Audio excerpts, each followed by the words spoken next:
Api di Bukit Menoreh. Cerita, Esa Mintarja. Audiobook, novel silat. Bab 186. Demikianlah Kiwaskita dan Rudita segera diantar ke Gandok. Mereka pun kemudian pergi ke Pakiwan untuk membersihkan diri. Baru kemudian mereka berdua naik lagi ke Pendapa. Di Pendapa ternyata sudah disediakan sederet hidangan makan malam. Bukan hanya untuk Kiwaskita dan Rudita, tetapi juga untuk para pemimpin Mataram yang lain yang kebetulan ada di rumah itu bersama para pemimpin pengawal. Sejenak kemudian, maka mereka pun segera makan bersama. Sambil berbicara serba sedikit tentang kemajuan Mataram sepeninggal Raden Sutawijaya. Tetapi Kiwaskita sendiri tidak banyak menanggapi pembicaraan mereka, seolah-olah ia sedang menikmati hidangan yang ada di hadapannya itu sebaik-baiknya. Bahkan kemudian setelah mereka selesai makan malam, Kiwaskita pun berkata, "Maaf Ki Lurah. Barangkali anakku masih terlalu lelah. Biarlah ia minta diri untuk segera beristirahat." "Oh, silahkan. Silahkan Ger," berkata Ki Lurah beranjangan. Rudita, yang mendengar kata-kata ayahnya itu justru menjadi heran. Ia sama sekali tidak merasa lelah. Dan sebenarnya ia masih ingin duduk untuk mendengarkan pembicaraan tentang tanah Mataram yang sedang berkembang itu. "Marilah Rudita," berkata ayahnya, lalu katanya kepada Ki Lurah beranjangan. "Aku masih akan berbicara dengan Ki Lurah meskipun hanya sekedar bergurau." Rudita tidak menjawab. Ia pun kemudian mengikuti ayahnya pergi ke Gandok. "Aku sama sekali tidak lelah," berkata Rudita ketika mereka sudah berada di Gandok. "Aku tahu Rudita. Kau sama sekali tidak lelah dan tidak mengantuk. Apalagi ingin beristirahat. Tetapi untuk sementara, sebaiknya kau beristirahat," sahut ayahnya. "Aku minta maaf bahwa pembicaraan untuk selanjutnya tentu tidak akan sesuai dengan jalan pikiranmu. Karena itu, lebih baik kau tidak ikut mendengarnya seperti sikap yang pernah kau lakukan di Sangkal Putung." Ayahnya berhenti sejenak, lalu, "Itu agaknya memang lebih baik bagimu. Kau sama sekali tidak akan dibebani oleh perasaan bersalah atau bahkan seperti yang kau sebut, ketakutan dan kecemasan." Rudita menarik nafas dalam-dalam. Tetapi ia pun kemudian mengangguk sambil bergumam. "Baiklah ayah. Aku akan berbaring saja di pembaringan." Ayahnya menarik nafas. Tetapi agaknya itulah yang paling baik bagi anaknya. Sejenak kemudian maka ditinggalkannya Rudita sendiri di dalam Gandok. Meskipun ia agak ragu-ragu, tetapi dipaksanya juga keputusannya untuk tidak membawa Rudita di dalam pembicaraan tentang pusaka-pusaka yang hilang dari Mataram itu. Sementara Kiwaskita masuk ke dalam bilik, agaknya Ki Lurah beranjangan pun dapat menangkap pula maksud yang lain, yang tersirat dari sikap itu. Agaknya Kiwaskita ingin berbicara tentang sesuatu tanpa didengar oleh banyak orang. Karena itu, maka Ki Lurah pun mempersilahkan para pemimpin itu untuk kembali ke tugas masing-masing, atau pulang untuk beristirahat. Karena itulah, ketika Kiwaskita kembali ke Pendapa, yang ada tinggallah beberapa orang yang memang sudah mengetahui bahwa kedua pusaka yang menjadi pertanda jabatan dan kekuasaan Mataram telah hilang. Di Pendapa, maka Kiwaskita pun mulai menceritakan apa yang telah terjadi di Jati Anom. Ia menceritakan semua segi persoalan yang diketahuinya. Juga tentang sikap Untara, dan kemungkinan bahwa Pajang memang belum mendengar bahwa kedua pusaka itu hilang dari Mataram. Tetapi pada suatu saat, orang-orang yang berhasil mengambil itu sendirilah yang akan membuka rahasia hilangnya kedua pusaka itu, berkata Ki Lurah beranjangan kemudian. "Jika kita berhasil segera mendapatkannya kembali, maka mereka tidak akan dapat mengatakan apapun juga." Ki Lurah mengangguk-angguk. Peristiwa di Jati Anom itu sangat menarik perhatiannya. "Sayang, Raden Sutawijaya masih belum kembali. Di manakah Raden Sutawijaya sekarang? Barangkali telah ada kabar dari Raden Sutawijaya." "Raden Sutawijaya berada di Pegunungan Sewu. Kami memang sudah membuat hubungan. Dan kami pun telah memberitahukan bahwa putranya ingin sekali bertemu untuk melihat wajahnya." "Putranya?" "Ya. Masih terlalu kecil. Putranya dengan gadis Kalinyamat itu." Kiwaskita menarik nafas dalam-dalam. "Mereka ada di sini sekarang, ibu dan putranya." Kiwaskita menarik nafas dalam-dalam. Tetapi ia tidak bertanya lebih lanjut tentang putri dari Kalinyamat dan putranya itu. Ki Lurah Beranjangan pun agaknya tidak lagi ingin memperbincangkan Putri Kalinyamat itu. Karena itulah maka ia pun kemudian kembali pada pokok persoalannya. Katanya, "Jadi apakah menurut kiwas kita, pusaka itu sekarang masih ada di sekitar Gunung Merapi?" "Iya Ki Lurah." "Apakah kita dapat mengirimkan sepasukan pengawal Mataram untuk menemukan mereka? Jika akibatnya kita harus bertempur seperti prajurit Pajang, maka kita tidak akan mundur. Pusaka itu sudah sepantasnya direbut dengan pengorbanan." Kiwas kita menarik nafas dalam-dalam. Untunglah bahwa Rudita tidak ikut berbicara di antara mereka. "Ki Lurah," berkata kiwas kita, "kita sudah tertinggal beberapa hari. Dengan demikian, maka banyak kemungkinan dapat terjadi. Juga kemungkinan bahwa Kiai Kelasa Sawit telah meninggalkan daerah Gunung Merapi sejauh-jauhnya. Namun katakanlah bahwa dugaanku benar, bahwa Kiai Kelasa Sawit masih berada di sekitar Gunung Merapi. Maka usaha untuk menemukannya pun agaknya terlampau sulit. Mungkin sangat sulit kiwas kita. Tetapi tanpa usaha apapun juga, kita juga tidak akan berhasil. Untuk melakukannya, agaknya kita harus memperhitungkan Pajang pula. Jika pasukan pengawal Mataram bertemu dengan prajurit-prajurit Pajang, maka persoalannya akan berubah. Kita melakukan tugas kita masing-masing, jawab Ki Lurah. Tetapi Pajang merasa berkewajiban untuk menjaga dan melindungi seluruh wilayah Pajang. Panglima muda di bagian selatan ini pun tentu berpendirian demikian pula. Tetapi jangan lupa kiwas kita, berkata Ki Lurah Beranjangan. Raden Sutawijaya adalah putra Kanjeng Sultan Pajang yang mendapat anugerah gelar dan jabatan Senapati Inggalaga yang berkedudukan di Mataram. Kiwas kita mengangguk-angguk. Tetapi ia pun kemudian bertanya. "Tetapi Ki Lurah, apakah anugerah yang diterima oleh Raden Sutawijaya itu disertai dengan ketentuan lebih lanjut atas tugas dan daerah wewenangnya? Jika Kiai Kelasa Sawit katakanlah masih berada di lereng Gunung Merapi di sisi manapun juga, apakah kekuasaan Senapati Inggalaga mempunyai wewenang untuk melakukan tindakan sesuatu atas mereka? Apa pula hubungannya dengan kekuasaan prajurit Pajang di daerah itu yang masih belum dicabut wewenangnya?" Ki Lurah Beranjangan menarik nafas dalam-dalam.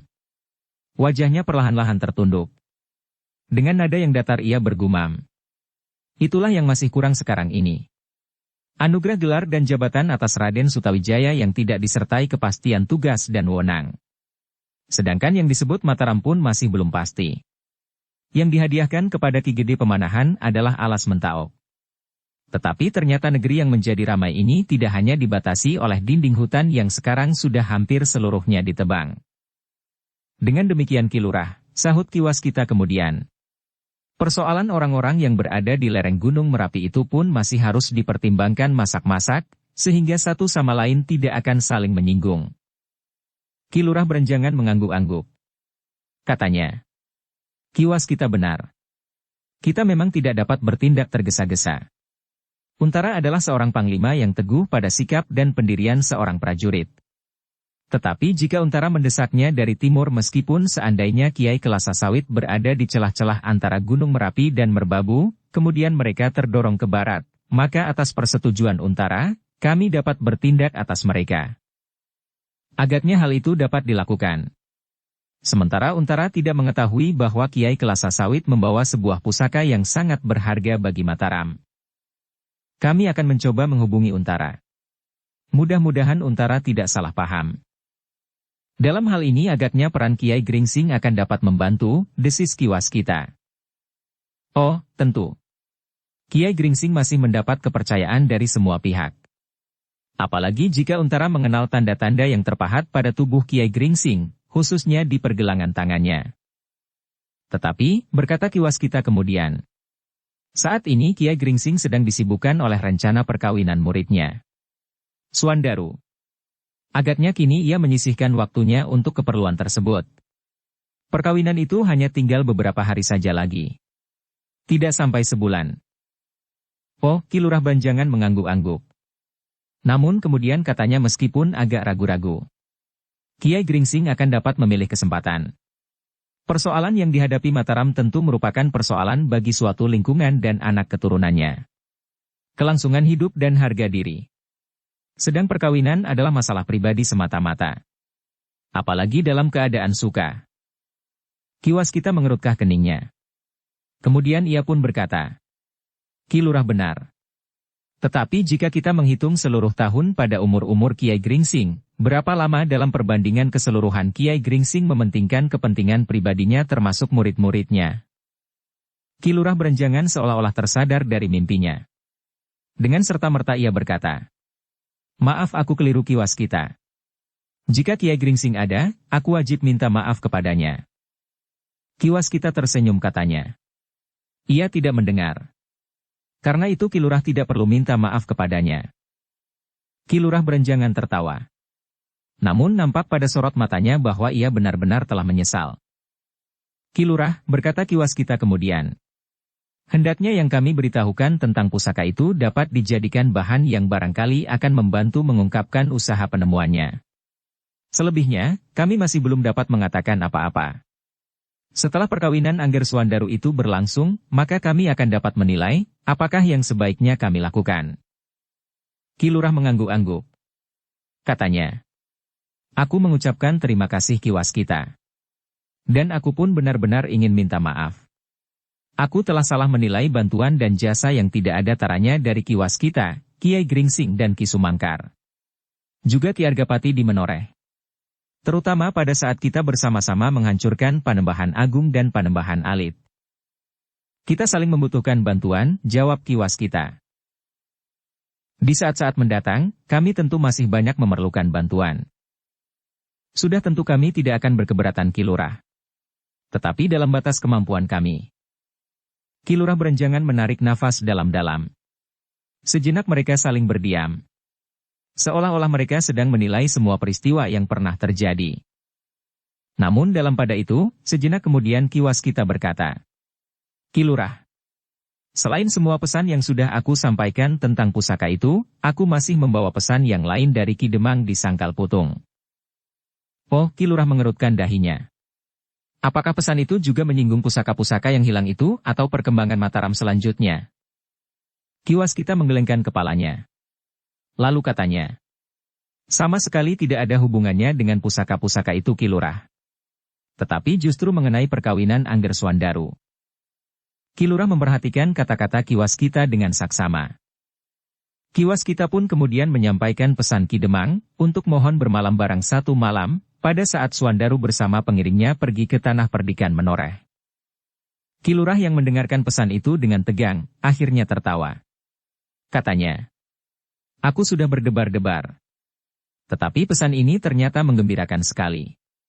Tempat yang dipilih untuk singgah pengantin, apalagi untuk bermalam, tentu akan mendapatkan kurnia yang sepadan." Ia berhenti sejenak, lalu, "Tentu kami sama sekali tidak berkeberatan. Apa yang dapat kami sediakan akan kami siapkan di sini. Ki Demang tentu akan sangat berterima kasih. Aku pun berterima kasih pula, bahwa tugas yang dipesankan kepadaku ternyata berhasil dengan baik." "Bukankah Ki Waskita tidak pernah gagal menjalankan tugas apapun juga?" Ki Waskita tertawa. Tetapi ia menyahut, "Khususnya mengurus hari-hari perkawinan."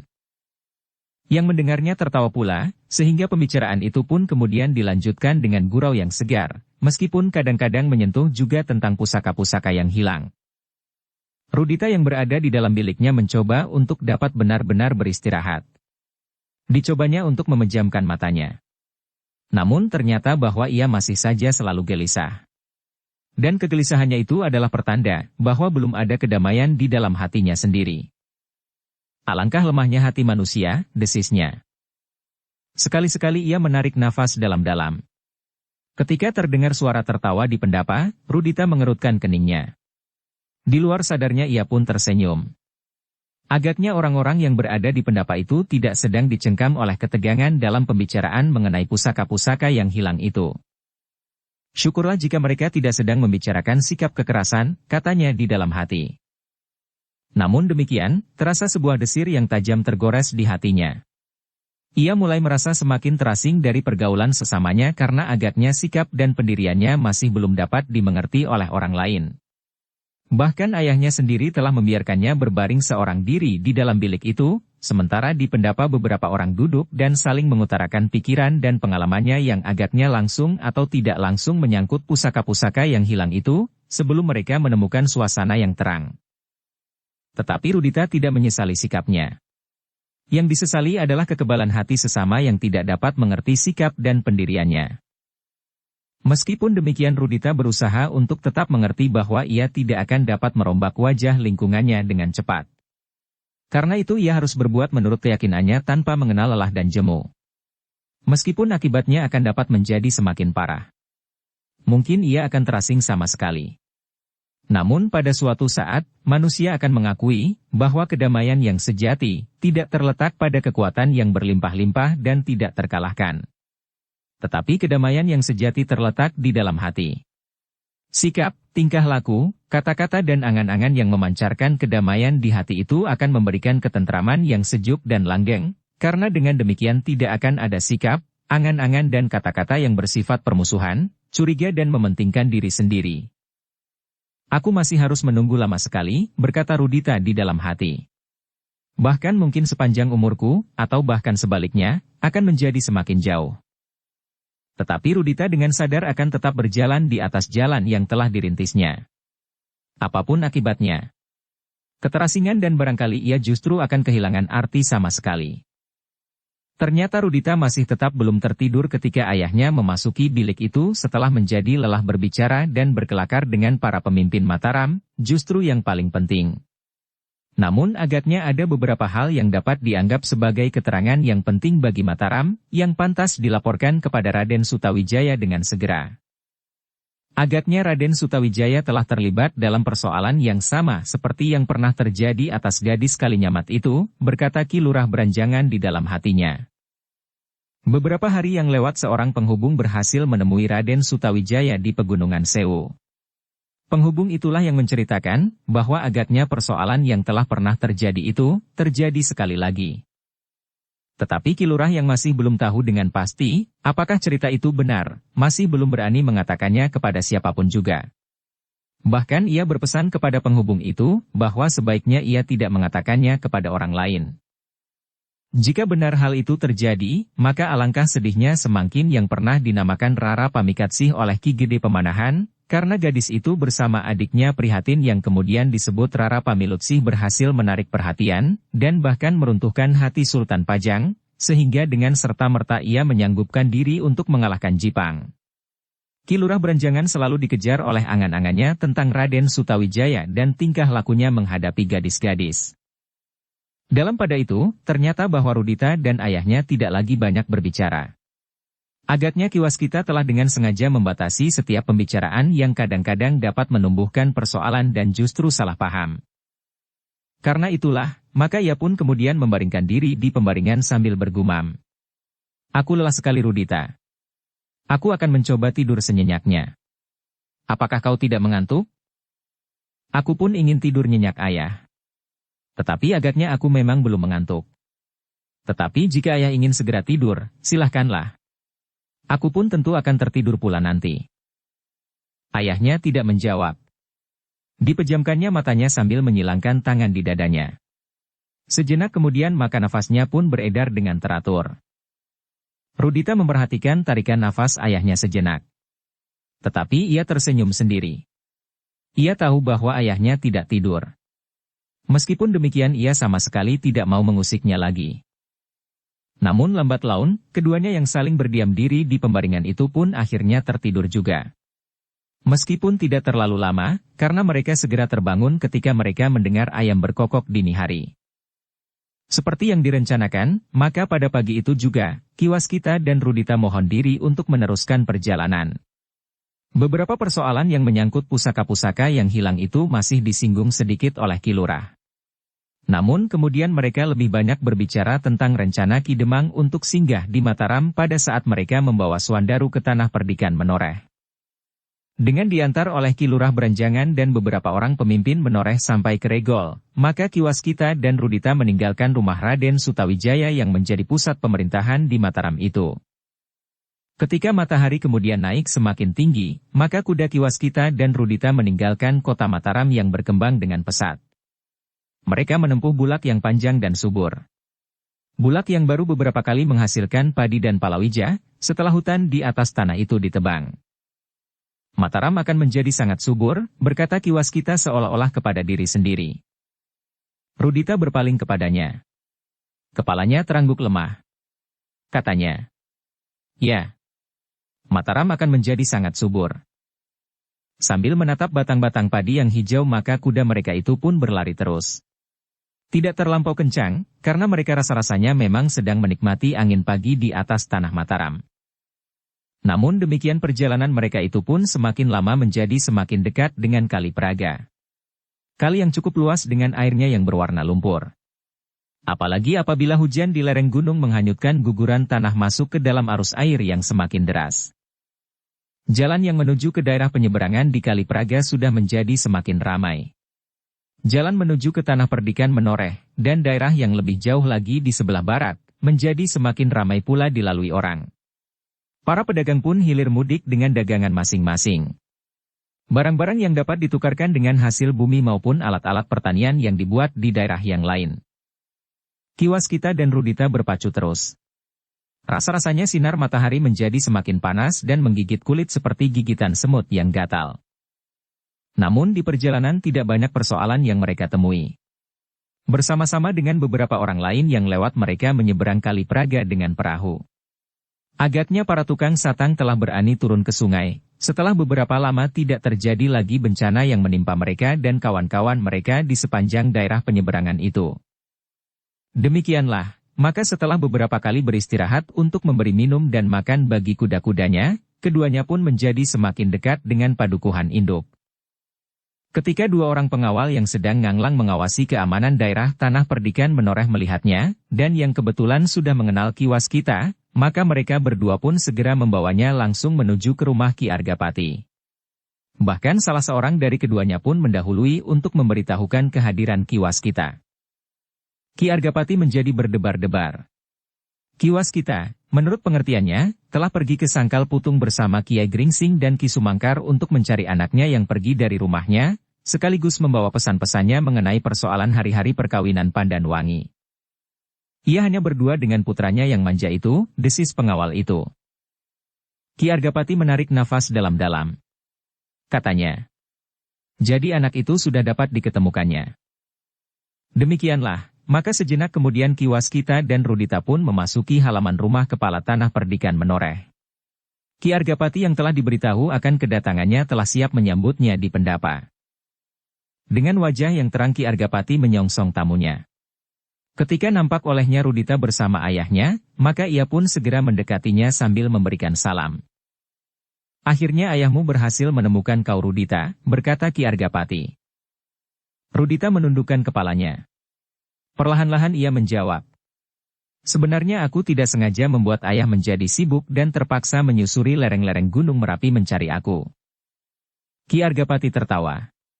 Katanya, "Itulah yang terbersit di hati anak-anak muda. Tetapi orang tua kadang-kadang menjadi cemas dan tidak dapat berdiam diri. Apalagi seorang ibu." Rudita tidak menjawab. "Marilah." Ki Argapati pun kemudian mempersilahkan Kiwaskita. "Aku ikut bergembira bahwa Rudita telah ditemukan." Kiwaskita tertawa. Katanya, "Setelah aku membuat orang-orang Sangkal Putung dan terutama prajurit-prajurit Pajang di Jati Anom menjadi sibuk." Ki Argapati mengerutkan keningnya. Dan Kiwaskita pun berkata selanjutnya, "Nanti aku ceritakan bagaimana lereng Merapi itu terguncang." "Gempa paman," tiba-tiba saja Rudita memotong. "Mungkin terasa juga di Tanah Perdikan menoreh. Bukan saja lereng Merapi yang terguncang." Ki Argapati termenung sejenak. Namun ia pun kemudian tertawa. "Ya, memang pernah terjadi gempa. Meskipun tidak begitu kuat di sini. Tetapi karena sumber gempa itu adalah Gunung Merapi, maka yang paling terguncang adalah lereng Gunung Merapi." Ki Argapati tertawa. Katanya, "Ya, kau benar Rudita. Tetapi, marilah. Silahkan naik ke pendapa." Setelah mengikat kudanya pada batang perdu di halaman, serta mencuci kaki di jambangan di bawah pohon soka, maka mereka pun segera naik ke pendapa. Mula-mula, seperti kebiasaan yang lazim, maka mereka pun saling bertanya tentang keselamatan masing-masing. Juga keselamatan orang-orang yang ditinggalkannya di Sangkal Putung dan bahkan Jati Anom. Ketika minuman dan makanan telah dihidangkan, maka mulailah Ki Waskita bercerita tentang Rudita. Meskipun ia harus berhati-hati dan menghindari persoalan-persoalan yang agaknya akan dapat menumbuhkan persoalan pada anaknya itu. Pembicaraan yang menjadi ramai ketika Pandan Wangi ikut menemuinya pula. Bahkan kadang-kadang ia masih dapat mengganggu Rudita yang beberapa saat yang lalu adalah seorang anak yang aneh. Seorang anak muda yang sama sekali tidak memiliki sifat-sifat seorang anak muda sewajarnya. Karena itulah maka ia tidak lebih dari seorang anak muda yang penakut, bahkan pengecut dan agak licik. Tetapi sifat-sifat itu sama sekali telah berubah. Meskipun perubahan yang terjadi pun membuat Rudita tetap seorang anak muda yang aneh dalam bentuknya yang lain. Namun, seperti yang diduga oleh Rudita, bahwa ia harus diasingkan dari pembicaraan yang lebih bersungguh-sungguh, ternyata pula di malam harinya. Ketika di pendapa sudah diterangi oleh lampu minyak, dan setelah Rudita dan ayahnya mandi serta membenahi pakaiannya, datanglah saatnya mereka dijamu makan malam. Namun setelah itu, maka Ki Waskita berkata kepada anaknya, "Rudita, jika kau lelah, beristirahatlah. Aku masih akan menyampaikan pesan-pesan Ki Demang Sangkal Putung tentang hari-hari perkawinan Angger Swandaru dan Angger Pandan Wangi." Rudita menarik nafas dalam-dalam. Namun ia memang merasa lebih baik tidak ikut dalam pembicaraan yang tidak dapat diikutinya dengan perasaannya. Setelah minta diri untuk beristirahat kepada Ki Argapati dan bebahu Tanah Perdikan yang hadir menyambut kedatangannya, maka Rudita pun kemudian pergi ke gandok yang disediakan baginya dan ayahnya. Tetapi seperti di Mataram, ia pun tidak segera dapat tidur. Meskipun kemudian ia berbaring juga di pembaringan, namun rasa-rasanya ia masih mendengar pembicaraan yang riuh di pendapa. Sekali-sekali ia mendengar suara tertawa yang meledak. Agak berbeda dengan saat pembicaraan di Mataram yang agak tegang meskipun kadang-kadang juga terdengar suara tertawa. Pembicaraan kali ini lebih banyak berkisar pada hari-hari perkawinan itu, desis Rudita di dalam hatinya. Tetapi aku tetap tidak diperkenankan ikut serta. Sebenarnya yang sedang dibicarakan di pendapa adalah hari-hari yang sedang ditunggu-tunggu oleh segenap penghuni Tanah Perdikan Menoreh. Seakan-akan mereka tidak sabar lagi, bahkan rasa-rasanya hari tidak berjalan seperti biasanya. Dalam pembicaraan itu, maka semua pesan Ki Demang Sangkal Putung telah disampaikannya pula. Persoalan-persoalan yang langsung dan tidak langsung menyangkut kedatangan Swandaru pun telah dibicarakannya. Tempat penginapan dan segala keperluannya. Kemudian menjelang sepasar dan akhirnya hari-hari keberangkatan kedua pengantin ke Sangkal Putung. Ki Argapati menarik nafas dalam-dalam. Meskipun belum terjadi, tetapi rasa-rasanya Tanah Perdikan Menoreh telah menjadi sangat sepi. Rasa-rasanya Ki Argapati harus hidup sendiri di rumahnya yang besar itu. Sudah agak lama Ki Argapati ditinggal oleh istrinya yang telah mendahului menghadap Tuhannya kembali. Kesepian yang mula-mula mencengkam, terasa mulai terisi sejak Pandan Wangi meningkat dewasa. Rasa-rasanya Pandan Wangi dapat membuat rumahnya seakan-akan terbangun setelah tidur untuk waktu yang lama. Tetapi pada suatu saat, Pandan Wangi itu harus meninggalkannya pergi bersama suaminya. Namun hal itu harus terjadi, berkata Ki Argapati di dalam hatinya. Setiap gadis akan meninggalkan orang tuanya dan ikut bersama suaminya. Demikian juga harus terjadi pada Pandan Wangi. Aku tidak boleh mementingkan diriku sendiri dan membiarkan Pandan Wangi tetap tinggal di rumah ini sampai hari matiku. Tetapi bagaimanapun juga, Ki Argapati berusaha untuk menghilangkan kesan itu dari wajahnya. Ia masih tetap tersenyum, tertawa dan bergurau dengan cerah betapapun kesepian yang akan datang itu rasa-rasanya telah mulai membelit hatinya. Dalam pada itu, Rudita masih saja berada di dalam biliknya. Karena ia tidak dapat segera tertidur, maka ia pun kemudian bangkit dan duduk di bibir pembaringan. Namun kemudian ia keluar dari bilik tidurnya dan duduk di serambi depan. Angin yang silir terasa mengusap tubuhnya. Ia melihat beberapa orang yang duduk di gandok sambil berbicara dengan riuhnya. Namun seperti kehendak ayahnya, ia tidak sebaiknya ikut serta dalam pembicaraan itu. Di serambi, Rudita memandang kegelapan yang rasa-rasanya menyelubungi seluruh permukaan bumi. Seperti gelapnya hati manusia yang semakin lama menjadi semakin pekat. Pada suatu saat mereka akan kehilangan kesadaran diri dan segenap kepribadiannya jika tidak ada perubahan arah dari perkembangan budi manusia, desis Rudita dengan cemasnya. Rudita bergeser ketika terasa seekor nyamuk menggigit tangannya yang menjadi gatal. Dalam keadaan yang demikian Rudita masih juga sempat merasa betapa perasaan yang lain masih sempat menyentuh dirinya. Dalam keadaan tertentu ia mampu melepaskan diri dari perasaan sakit, pedih, lelah dan semacamnya. Namun pada keadaan yang wajar itu, perasaan gatal masih terasa olehnya. Ketika nyamuk itu hinggap lagi di sela-sela jari tangannya, maka perlahan-lahan ia mengangkat tangannya yang lain.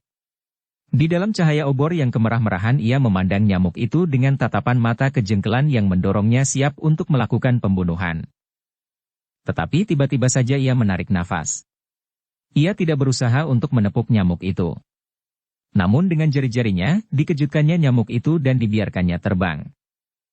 Rudita mengerutkan keningnya, ketika kemudian didengarnya desir langkah halus mendekatinya. Hatinya menjadi berdebar-debar. Rasa-rasanya ia dapat mengenal langkah yang mendekatinya itu, meskipun ia belum melihat orangnya. Rudita bangkit ketika seseorang muncul di serambi itu. Seperti yang diduganya, orang itu adalah Pandanwangi. Oh, suaranya agak gemetar. Tetapi beberapa saat kemudian, ia sudah dapat menguasai dirinya. Ia bukan lagi Rudita yang dahulu. Kau tidak tidur, bertanya Pandanwangi. Udara terlalu panas, jawab Rudita. Di sini aku merasa agak sejuk. Kau tidak naik ke pendapa? Mereka berbicara panjang lebar. Mereka berbicara tentang kau, sahut Rudita. Wajah Pandanwangi menjadi merah. Tetapi Rudita tidak memperhatikannya. Duduklah. Pandanwangi mempersilahkan. Tetapi Rudita menjadi bingung. Di mana ia akan duduk dan di mana Pandanwangi akan duduk, karena di serambi itu hanya ada sebuah lincak meskipun agak panjang. Tetapi ternyata Pandanwangi tidak ragu-ragu. Ia pun kemudian duduk di lincak itu dan menarik tangan Rudita untuk duduk pula. Rudita pun kemudian duduk pula, meskipun rasa-rasanya hatinya menjadi berdebar-debar lagi. Tetapi kemudian ia menyadari bahwa sikap Pandanwangi tentu masih belum berubah. Gadis itu masih menganggapnya sebagai kanak-kanak yang manja dan perlu dikasihani, seperti saat-saat ia ketakutan di hutan-hutan perburuan. Kenapa kau tidak ikut berbicara di pendapa? Bertanya Pandanwangi sekali lagi.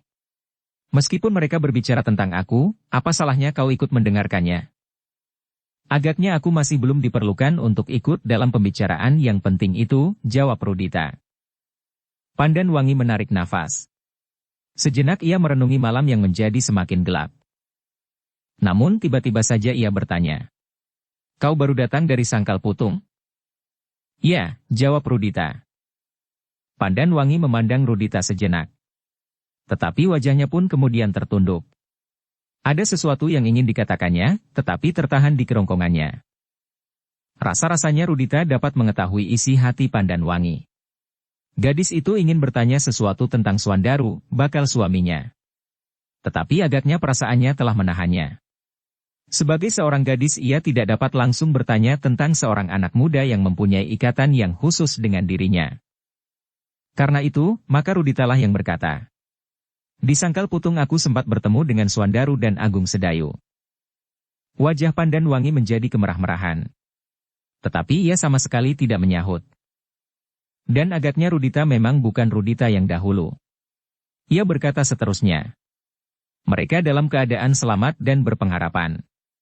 Terutama Swandaru. Tetapi atas nasihat orang-orang tua di Sangkal Puting, ia harus berusaha untuk mengurangi bobot badannya menjelang hari perkawinannya. Ah, desis Pandanwangi. Rudita tertawa. Katanya lebih lanjut. Tetapi pada dasarnya, mereka merasa berbahagia dengan harapan di dalam hati mereka. Setelah Swandaru, tentu akan datang saatnya, Agung Sedayu. Agaknya adik Swandaru yang bernama Sekar Mirah itu pun sudah cukup masak untuk mulai dengan taraf kehidupan baru. Terasa sesuatu berdesir di hati Pandanwangi. Namun kemudian, semuanya telah ditekannya dalam-dalam di dasar lubuk hati. Bahkan ia pun kemudian berkata kepada dirinya sendiri di dalam hatinya. Bukankah sudah seharusnya Agung Sedayu segera kawin dengan gadis pilihannya? Seperti aku juga kawin dengan anak muda pilihanku dan yang telah direstui oleh ayah. Pandanwangi menarik nafas dalam-dalam. Sepintas seakan-akan kedua anak muda dari Sangkal Putung itu lewat di depannya. Namun kemudian hilang di dalam kegelapan. Karena Pandanwangi tidak menjawab, maka Rudita pun berbicara lagi. Bukankah kau sudah berkemas memasuki langkah baru dalam tata kehidupanmu? Pandan Wangi mengangguk. Tentu sudah.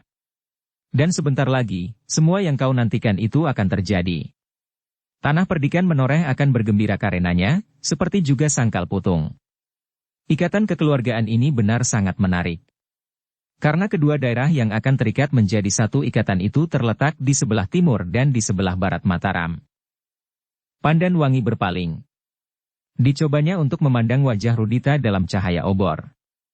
Nampaknya Rudita mengatakannya tanpa maksud sesuatu, sehingga Pandan Wangi pun hanya menarik nafas tanpa memberikan jawaban.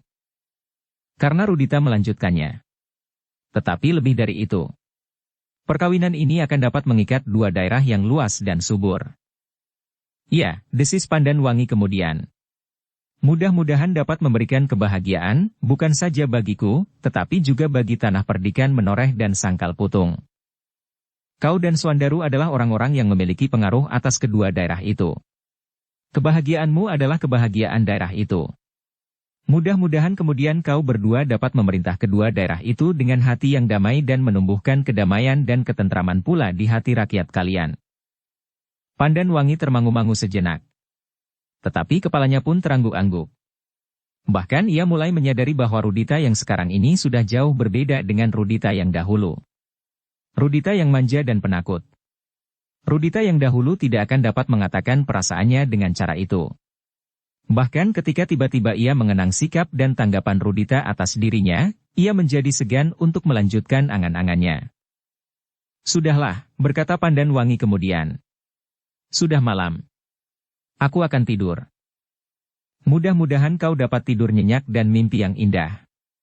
Aku berdoa, agar kelak kalian dapat menciptakan kedamaian yang sejati. Meskipun kau dan Swandaru memiliki kemampuan untuk bermain dengan pedang, tetapi aku berharap bahwa hulu pedang itu tidak akan kalian sentuh lagi dengan maksud apapun juga kelak. Pandan Wangi tidak begitu mengerti maksud Rudita. Tetapi ia mengangguk saja sambil menjawab. Baiklah Rudita. Aku akan mengingatnya. Dengan tergesa-gesa, Pandan Wangi pun meninggalkan anak muda yang ternyata sudah berubah itu. Bahkan Pandan Wangi menjadi agak menyesal bahwa ia sudah menjumpainya. Tetapi ia tidak dapat menahan sifat ingin tahunya tentang Sangkal Putung agak lebih banyak, sehingga sudah mendorongnya untuk menjumpai Rudita yang diketahuinya baru datang dari Sangkal Putung. Namun yang kemudian terjadi adalah di luar kehendak Pandan Wangi sendiri. Bayangan tentang kedua anak muda. Murid orang bercambuk itu selalu membayang di wajahnya. Keduanya. Bukan hanya salah seorang saja di antara mereka. Sekali-kali Pandan Wangi memejamkan matanya. Tetapi bayangan itu tidak juga beranjak daripadanya. Apakah artinya ini? Desisnya sambil menelungkupkan badannya di pembaringannya. Namun demikian Pandan Wangi tidak dapat memadamkan angan-angan di hatinya itu. Angan-angan tentang dua orang anak muda yang pernah berada di Tanah Perdikan menoreh bersama gurunya. Sekali nampak bayangan Swandaru dalam pakaian pengantin. Meskipun ia masih juga gemuk, namun wajahnya yang cerah, serta sifat-sifatnya yang terbuka, membuat anak muda itu mempunyai wujudnya tersendiri. Kepribadiannya nampak bagaikan pintu yang terbuka lebar, sehingga Pandan Wangi seolah-olah dapat menjengukkan kepalanya ke dalamnya dan melihat seluruh isinya. Baik atau buruk. Dan itulah yang telah menarik perhatiannya, selain sikapnya yang ramah, serta tertawanya yang lepas tidak tertahan-tahan, dan guraunya yang jenaka. Tetapi di samping Swandaru, kadang-kadang muncul juga bayangan seorang anak muda yang meskipun tidak termasuk pendiam, tetapi hatinya agak tertutup. Ragu-ragu dan kurang dapat menyesuaikan diri dengan lingkungannya dalam waktu yang dekat. Tiba-tiba saja, di luar kehendaknya sendiri, terbayang pula ibunya yang sudah tidak ada lagi. Diikuti oleh wajah-wajah yang membuatnya meremang. Wajah dua orang laki-laki yang saling memancarkan dendam dari dasar hati. Oh, Pandan Wangi mengeluh. Tidak, tidak. Pandan Wangi menggeram. Tetapi rasa-rasanya kesalahan yang pernah terjadi pada ibunya itu, kini membayanginya pula. Dua orang laki-laki yang kemudian melahirkan Sidanti dan dirinya dari ibu yang sama. Pandan Wangi menggeliat. Bahkan ia pun kemudian bangkit sambil menghentakkan kakinya. Kesalahan itu tidak boleh terulang lagi dalam bentuk yang manapun juga. Aku bukan ibu. Dan ibu tidak dapat melimpahkan dosa-dosanya kepadaku, desisnya. Namun yang terbayang kemudian adalah perang tanding antara dua orang anak muda yang kemudian bernada Ki Tambak Wedi dan Ki Gede menoreh di bawah sepasang pohon pucang. Gila, gila. Pandan Wangi menggeram. Aku tidak boleh gila pula seperti itu, sehingga aku menyeret orang-orang lain menjadi gila pula. Pandan Wangi tiba-tiba saja terkejut ketika ia mendengar pintu biliknya diketuk orang. Sejenak kemudian terdengar suara seorang perempuan memanggilnya. Pandan Wangi, Wangi. Pandan Wangi termangu-mangu sejenak. Namun kemudian dibenahinya pakaiannya dan diusapnya wajahnya yang menjadi basah. Selangkah demi selangkah ia mendekati pintu biliknya dengan ragu-ragu. Wangi. Apakah kau bermimpi buruk? Bertanya salah seorang dari kedua pembantunya itu. Pandan Wangi termangu-mangu sejenak. Namun kemudian jawabnya. Yu, aku memang bermimpi buruk. Apakah kau mendengar sesuatu dari dalam bilik ini? Aku mendengar kau mengeluh. Bahkan seperti seorang yang sedang bertengkar. Pandan Wangi memaksa bibirnya untuk tersenyum. Katanya. Terima kasih. Kau sudah membangunkan aku dari mimpi yang buruk. Untunglah ayah tidak mendengarnya. Ki Gede masih berada di pendapa bersama tamunya, jawab salah seorang dari keduanya. Terima kasih. Baiklah aku akan tidur lagi. Tetapi agaknya memang demikian. Seseorang yang mendekati hari-hari perkawinannya, kadang-kadang justru diganggu oleh mimpi buruk, itu pertanda bahwa kau sudah tidak sabar lagi menunggu hari-hari yang menjadi semakin pendek. Kurang dari sebulan. Ah, desis Pandan Wangi. Selamat malam. Pandan Wangi pun menutup pintunya kembali. Sementara dua orang itu masih termangu-mangu sejenak di muka pintu bilik yang sudah tertutup itu. Namun sejenak kemudian mereka pun segera meninggalkan tempat itu. Di dalam biliknya, Pandan Wangi menjadi semakin gelisah. Bukan karena kedua pembantunya yang seolah-olah melihat mendung dalam hatinya. Tetapi kegelisahannya justru karena kesadarannya tentang dirinya dan perasaannya. Dan dengan segenap kemampuan yang ada pada dirinya, dilandasi oleh pertimbangan nalar yang seimbang, maka akhirnya ia dapat menguasai dirinya. Pengalaman yang pernah terjadi atas ibunya merupakan guru yang sangat berharga baginya dalam menghadapi gejolak perasaannya. Pandan Wangi tidak dapat ingkar, bahwa yang pertama-tama menarik perhatiannya pada saat-saat ia bertemu dengan kedua anak muda itu adalah Agung Sedayu. Namun kemudian ia mengetahui, bahwa Agung Sedayu telah mempunyai pilihannya, justru adalah adik Suandaru. Meskipun perlahan-lahan, namun kemudian Pandan Wangi melihat sesuatu yang menarik pada anak muda yang gemuk itu. Sesuatu yang tidak dimiliki oleh anak-anak muda di tanah perdikan menoreh. Bukan saja kecakapannya bermain pedang dan cambuk, tetapi juga kelebihan-kelebihan yang lain. Apakah karena itu aku telah tertarik kepadanya? Pertanyaan itu melonjak di dalam hatinya. Namun yang kemudian dijawabnya sendiri. Bukan waktunya lagi untuk bertanya. Kurang dari sebulan hari perkawinan itu sudah tiba. Yang harus aku lakukan adalah memupuk cinta yang ada di dalam hati ini, agar dapat mekar dan berkembang. Aku harus menjadi seorang yang lebih baik dari ibuku menghadapi perasaan yang menyangkut tentang cinta dan mungkin nafsu tanpa meninggalkan pertimbangan nalar.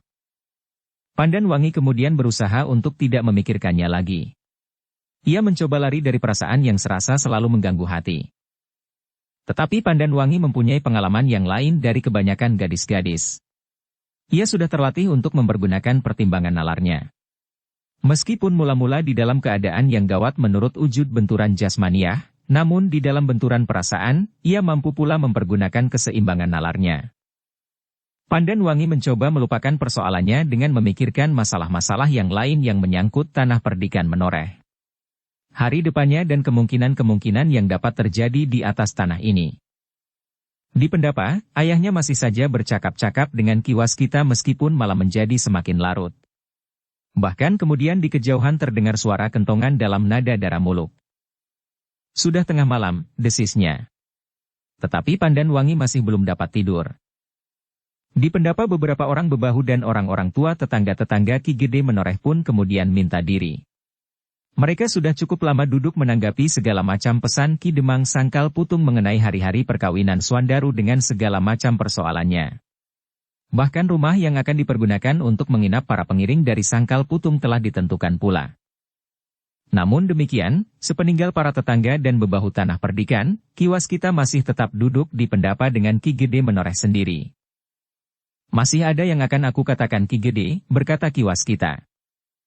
Ki Gede mengerutkan keningnya, lalu ia pun bertanya. Apakah ada sesuatu yang agak menghambat kelancaran upacara perkawinan itu? Bukan. Bukan masalah itu, sahut Ki Waskita untuk menenteramkan hati Ki Argapati. Soalnya lain sekali. Hampir tidak ada hubungannya. Ki Argapati termangu-mangu. Ki Argapati, berkata Ki Waskita. Mungkin ada baiknya Ki Argapati mengetahui serba sedikit tentang pusaka-pusaka yang hilang dari Mataram. Oh. Yang sebuah sudah pernah kita ceritakan di sini, bahwa Songsong itu telah menyeberangi Kali Praga. Dan justru melintasi tanah perdikan ini meskipun arahnya belum dapat kita ketahui dengan pasti. Ya. Dan sekarang, aku akan bercerita tentang pusaka yang satu lagi. Kanjeng Kiai Pleret? Ya. Kanjeng Kiai Pleret. Ki Gede menoreh mengerutkan keningnya. Di luar sadarnya ia bergeser mendekat Ki Waskita, sementara Ki Waskita pun kemudian bercerita pula tentang pusaka yang diduga telah dibawa oleh Kiai Kelasa Sawit yang meninggalkan padepokan Tambak Wedi dengan tergesa-gesa itu. Ki Gede menoreh mendengarkan cerita itu dengan saksama. Sekali-sekali ia mengangguk-angguk, namun kemudian wajahnya menjadi tegang. Jadi di Tambak Wedi telah terjadi pertempuran yang cukup keras bagi Pajang, bertanya Ki Gede. Ya Ki Gede. Untunglah bahwa Untara mempunyai cara yang tepat untuk menguasai keadaan. Bukan saja Tambak Wadu tetapi sekaligus penjahat-penjahat kecil yang berkelompok di lereng Merapi pun agaknya berhasil ditertibkan. Apakah Angger Untara mengetahui tentang pusaka yang hilang itu pula? Menurut dugaanku tidak. Tetapi aku tidak tahu dengan pasti, karena Angger Untara mempunyai sejuta mata dan sejuta telinga di daerah selatan ini. Namun menilik sikap dan tanggapannya terhadap Tambak Wedi, agaknya Senapati Untara belum mempersoalkan pusaka yang hilang itu. Ki Argapati mengangguk-angguk. Tetapi baik Kiai Gringsing maupun Ki Sumangkar bersepakat, bahwa di waktu yang singkat ini, mereka tidak akan berbuat apa-apa lagi selain mempersiapkan hari-hari perkawinan Angger Swandaru dan Pandanwangi. Baru setelah hari perkawinan itu lampau, mungkin mereka akan melakukan sesuatu untuk menemukan pusaka-pusaka yang hilang itu. Ki Argapati menarik nafas dalam-dalam. Hampir di luar sadarnya ia bergumam. Ternyata hari perkawinan anakku itu bersamaan waktunya dengan tugas yang sebenarnya sangat penting bagi kedua orang tua itu. Tugas yang langsung menyangkut kelangsungan hidup Mataram dan sudah barang tentu kekuasaan Raden Sutawijaya yang kemudian bergelar Senopati Inggalaga. Tetapi bukan berarti bahwa perkawinan itu merupakan hambatan bagi pencarian kedua pusaka itu Ki Gede, dengan serta-merta Ki Waskita menyahut. Tidak seorang pun yang mengetahui bahwa akan terjadi hal seperti yang dialami oleh Mataram, hilangnya kedua pusaka itu. Seandainya aku dengan sengaja memusatkan indera dalam pencarian isyarat tentang Mataram sekalipun, aku kira aku tidak akan dapat menemukan kemungkinan seperti itu. Ki Argapati mengangguk-angguk. Katanya. Jika diperlukan, setelah hari-hari perkawinan ini lewat, aku akan membantu sesuai dengan kemampuan yang ada di atas tanah perdikan ini, karena yang jelas, Songsong itu telah menyentuh tanah ini dengan langsung. Ki Waskita mengangguk-angguk pula. Ia memang sudah menduga, bahwa tanah perdikan menoreh tentu tidak akan berkeberatan jika diperlukan bantuan. Apalagi sesudah hari-hari perkawinan. Seandainya keadaan mendesak, dan saat itu pula menoreh harus menyiapkan sepasukan pengawal pilihan, maka Ki Gede menoreh tentu tidak akan menolak. Tetapi agaknya Kiai Gringsing dan Ki Sumangkar baru akan bergerak setelah hari-hari perkawinan Swandaru dengan Pandanwangi, sehingga Ki Argapati pun harus menyesuaikan dirinya pula dengan saat-saat yang sudah ditentukan itu. Kecuali jika Raden Sutawijaya mengambil sikap lain setelah ia menerima laporan yang dengan tergesa-gesa disampaikan oleh para pemimpin Mataram, berkata Ki Waskita di dalam hatinya pula. Namun agaknya Raden Sutawijaya yang bergelar Senapati Inggalaga itu pun tidak akan bertindak tergesa-gesa menghadapi kekuatan yang tidak dapat diketahuinya dengan pasti itu. Demikianlah ketika malam menjadi semakin larut, maka pembicaraan mereka pun terputus. Ki Waskita minta diri untuk beristirahat. Dan sekaligus ia minta diri pula, bahwa besok pagi-pagi benar ia akan meninggalkan tanah perdikan menoreh. Begitu tergesa-gesa, bertanya Ki Argapati. Aku akan menyerahkan Rudita kepada ibunya yang tentu sudah menunggunya dengan gelisah. Sesudah itu, apakah tidak ada kemungkinan Rudita dengan diam-diam meninggalkan ibunya? Memang mungkin Ki Gede. Tetapi aku akan mencoba menasehatinya, agar ia menunggui ibunya untuk beberapa lama. Kelak ia harus membawa ibunya kemari untuk ikut membantu mempersiapkan hari perkawinan Pandanwangi. Setelah itu aku masih mempunyai kepentingan sedikit, mungkin aku diperlukan untuk membantu menemukan pusaka-pusaka yang hilang itu. Baru kemudian, jika semuanya sudah tenang, aku akan kembali pulang. Barulah Rudita mempunyai banyak kesempatan untuk mengembara meskipun ibunya tentu tidak akan menyetujuinya pula. Ki Argapati mengangguk-angguk. Katanya, siapapun ia, tetapi anak-anak muda memang mempunyai darah yang menggelegak. Pengembaraan akan merupakan suatu masa yang seolah-olah harus dialami oleh anak-anak muda. Agaknya Angger Rudita yang telah berubah itu pun telah dijalari pula oleh keinginan untuk mendapatkan pengalaman hidup bagi masa tuanya. Ki Waskita menggelengkan kepalanya. Katanya, Rudita mempunyai tanggapan yang lain atas hidup dan kehidupan ini. Ia menganggap bahwa manusia di sekelilingnya telah diracuni oleh kecurigaan, dendam dan kebencian, sehingga tidak ada lagi kedamaian di dalam hati. Jika ia kemudian ingin mengembara maka ia akan meneriakkan kepada segenap manusia yang dijumpainya, bahwa mereka harus menanggalkan semua tanggapan yang salah atas sesamanya. Kedamaian yang sejati tidak akan dapat dibumbui dengan kecurigaan, dendam dan kebencian dalam bentuk dan wujud apapun juga. Termasuk olah kanuragan. Olah kanuragan, bertanya Ki Gede. Ya. Hanya orang yang mencurigai sesamanya sajalah yang merasa perlu untuk memiliki ilmu dalam bentuk kekerasan. Ki Argapati menarik nafas dalam-dalam. Desisnya. Alangkah mulianya. Jika kita bersama-sama dapat mengeterapkan dalam hidup kita sehari-hari, maka sebenarnya lah kita akan mendapatkan kedamaian yang sejati.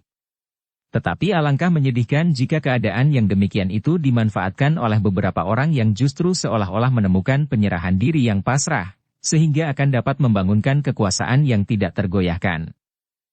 Ki Waskita tidak menyahut. Tetapi kepalanya terangguk-angguk kecil.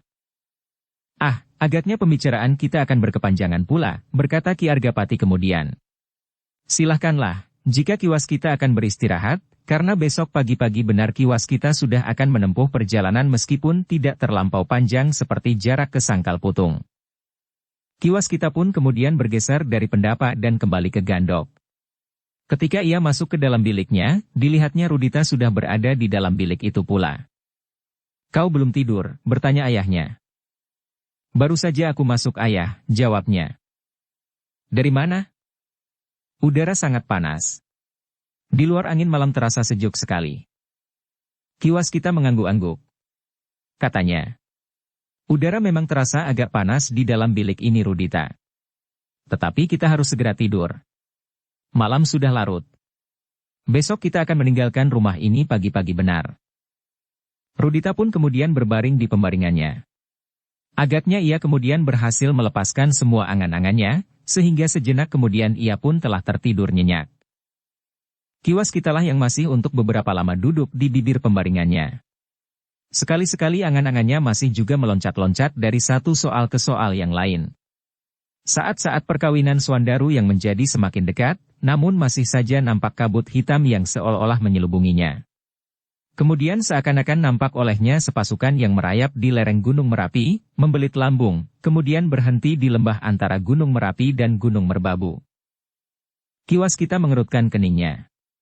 Dan tiba-tiba saja ia merasa bahwa ada isyarat padanya, bahwa di lembah antara Gunung Merapi dan Gunung Merbabu merupakan tempat yang perlu mendapat perhatian khusus. Ki Waskita menarik nafas dalam-dalam. Menurut perhitungan nalar pun agaknya Kiai Kelasa Sawit akan membawa pasukannya ke lembah itu. Namun masih harus dipertimbangkan kemungkinan-kemungkinan lain antara pusaka yang dibawa oleh pasukan Kiai Kelasa Sawit dan pusaka yang menyeberangi Kali Praga. Pertemuan di antara mereka dapat terjadi di mana-mana, desis Ki Waskita di dalam hatinya. Kiai Kelasa Sawit dapat membawa pusaka beserta pasukannya melingkari Gunung Merapi lewat lembah antara Gunung Merapi dan Merbabu, Kemudian sesuai dengan pembicaraan sebelumnya, bertemu dengan mereka yang membawa songsong Kanjeng Kiai Mendung di tempat yang agak jauh dari Mataram, atau sebaliknya. Songsong Kiai Mendunglah yang kemudian dibawa ke lembah antara Gunung Merapi dan Gunung Merbabu. Ki Waskita menjadi termangu-mangu. Namun baginya lembah antara Gunung Merapi dan Merbabu itu harus mendapat perhatian khusus dari Mataram.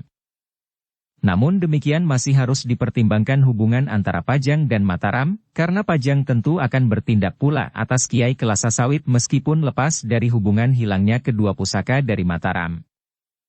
Memang masih banyak kemungkinan yang dapat terjadi, gumamnya kemudian sambil melipat tangannya dan meletakkan kepalanya di atas kedua belah telapak tangannya itu. Dijelujukannya kakinya lurus-lurus di pembaringannya sambil menatap rusuk-rusuk atap yang dipangkal dan ujungnya sempat diukir meskipun tidak terlalu halus. Namun Ki Waskita pun kemudian memejamkan matanya pula dan sejenak kemudian ia pun telah tertidur. Dalam pada itu, ketika Ki Gede Menoreh melangkah di depan pintu bilik anak gadisnya, ia tertegun. Ia mendengar desah nafas yang asing. Karena itu, maka perlahan-lahan ia mendekati pintu bilik itu sambil memanggil. "Wangi, apakah kau belum tidur?" Pandan Wangi terkejut. Kegelisahan yang mendekapnya telah dibawanya ke ujung mimpi. "Wangi," ia mendengar suara itu lagi. Pandan Wangi menarik nafas dalam-dalam. Suara itu adalah suara ayahnya yang berdiri di muka pintu. Perlahan-lahan ia bangkit dan berjalan menuju ke pintu biliknya sambil membenahi pakaiannya. "Kau gelisah sekali Wangi," desis ayahnya ketika Pandan Wangi membuka pintu biliknya. "Apakah kau belum tidur?" "Aku baru saja mulai tertidur ayah. Rasa-rasanya aku telah masuk ke dalam mimpi yang gelisah." Ayahnya tersenyum. Katanya, "Kegelisahan yang wajar sekali Wangi.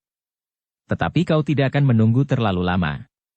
Akan segera datang saatnya, kau terlepas dari kegelisahan semacam itu." Pandan Wangi menarik nafas panjang. Kepalanya pun kemudian tertunduk dalam-dalam. Tetapi ia tidak menjawab. "Tidurlah. Mudah-mudahan kau tidak selalu dicengkam oleh kegelisahan yang dapat membuatmu resah terutama di malam hari. Percayalah kepada Yang Maha Kuasa bahwa semuanya akan dapat berlangsung dengan baik dan selamat." "Ya ayah," jawab Pandan Wangi. "Tidurlah." Ki Argapati pun kemudian meninggalkan anaknya yang gelisah. Tetapi nampak sebuah senyum di bibirnya. Seolah-olah Ki Argapati justru menganggap bahwa kegelisahan itu adalah gejala yang wajar dari seorang gadis yang mendekati hari-hari perkawinannya. Sepeninggal ayahnya, Pandan Wangi kembali ke pembaringannya setelah ia menutup pintu biliknya. Direbahkannya tubuhnya sambil berdesah. Tetapi ia bertekad untuk mengendapkan semua gejolak di dalam hatinya dan seperti pesan ayahnya, ia tidak ingin diresahkan oleh angan-angannya. "Tetapi ayah tidak mengetahui perasaanku," tiba-tiba ia berdesis di dalam hatinya. Ki Argapati ternyata langsung pergi ke biliknya pula. Tetapi ia pun tidak segera dapat tidur. Ia masih juga membayangkan bahwa pada suatu saat anaknya yang seorang itu akan bertambah dengan seorang lagi. Tentu suami Pandan Wangi adalah sama dengan anaknya pula yang akan dapat membantunya kelak membina tanah perdikan Menoreh. Bahkan kelak, jika sampai saatnya ia tidak dapat berbuat apa-apa lagi bagi tanah perdikan ini, ada orang lain yang akan melanjutkannya di samping anak perempuannya. Namun tiba-tiba Ki Argapati mengerutkan keningnya. Swandaru adalah anak seorang Demang. Dan ia adalah anak laki-laki satu-satunya. Apakah Swandaru dapat diharapkan untuk melanjutkan pembinaannya atas tanah perdikan Menoreh? Apakah Swandaru akan dapat melepaskan kewajibannya sebagai seorang anak laki-laki seorang Demang di Sangkal Putung yang mempunyai kewajiban tertentu pula atas daerah kademangannya? Pertanyaan itu agaknya mulai merayapi hati Ki Gede Menoreh. Tetapi Ki Gede Menoreh kemudian menarik nafas dalam-dalam sambil berdesah. Ki Demang Sangkal Putung mempunyai anak yang lain, meskipun ia seorang perempuan. Tetapi apabila benar, kelak adik perempuan Swandaru itu kawin dengan Agung Sedayu, maka dapat diharapkan Agung Sedayu akan dapat membantu memimpin Kademangan Sangkal Putung, yang menurut keterangan yang aku dengar betapa suburnya, namun tidak seluas tanah perdikan Menoreh. Namun demikian terbersit juga pengakuan di dalam hatinya. Mungkin aku adalah orang yang mementingkan diri sendiri. Ki Argapati menarik nafas dalam-dalam.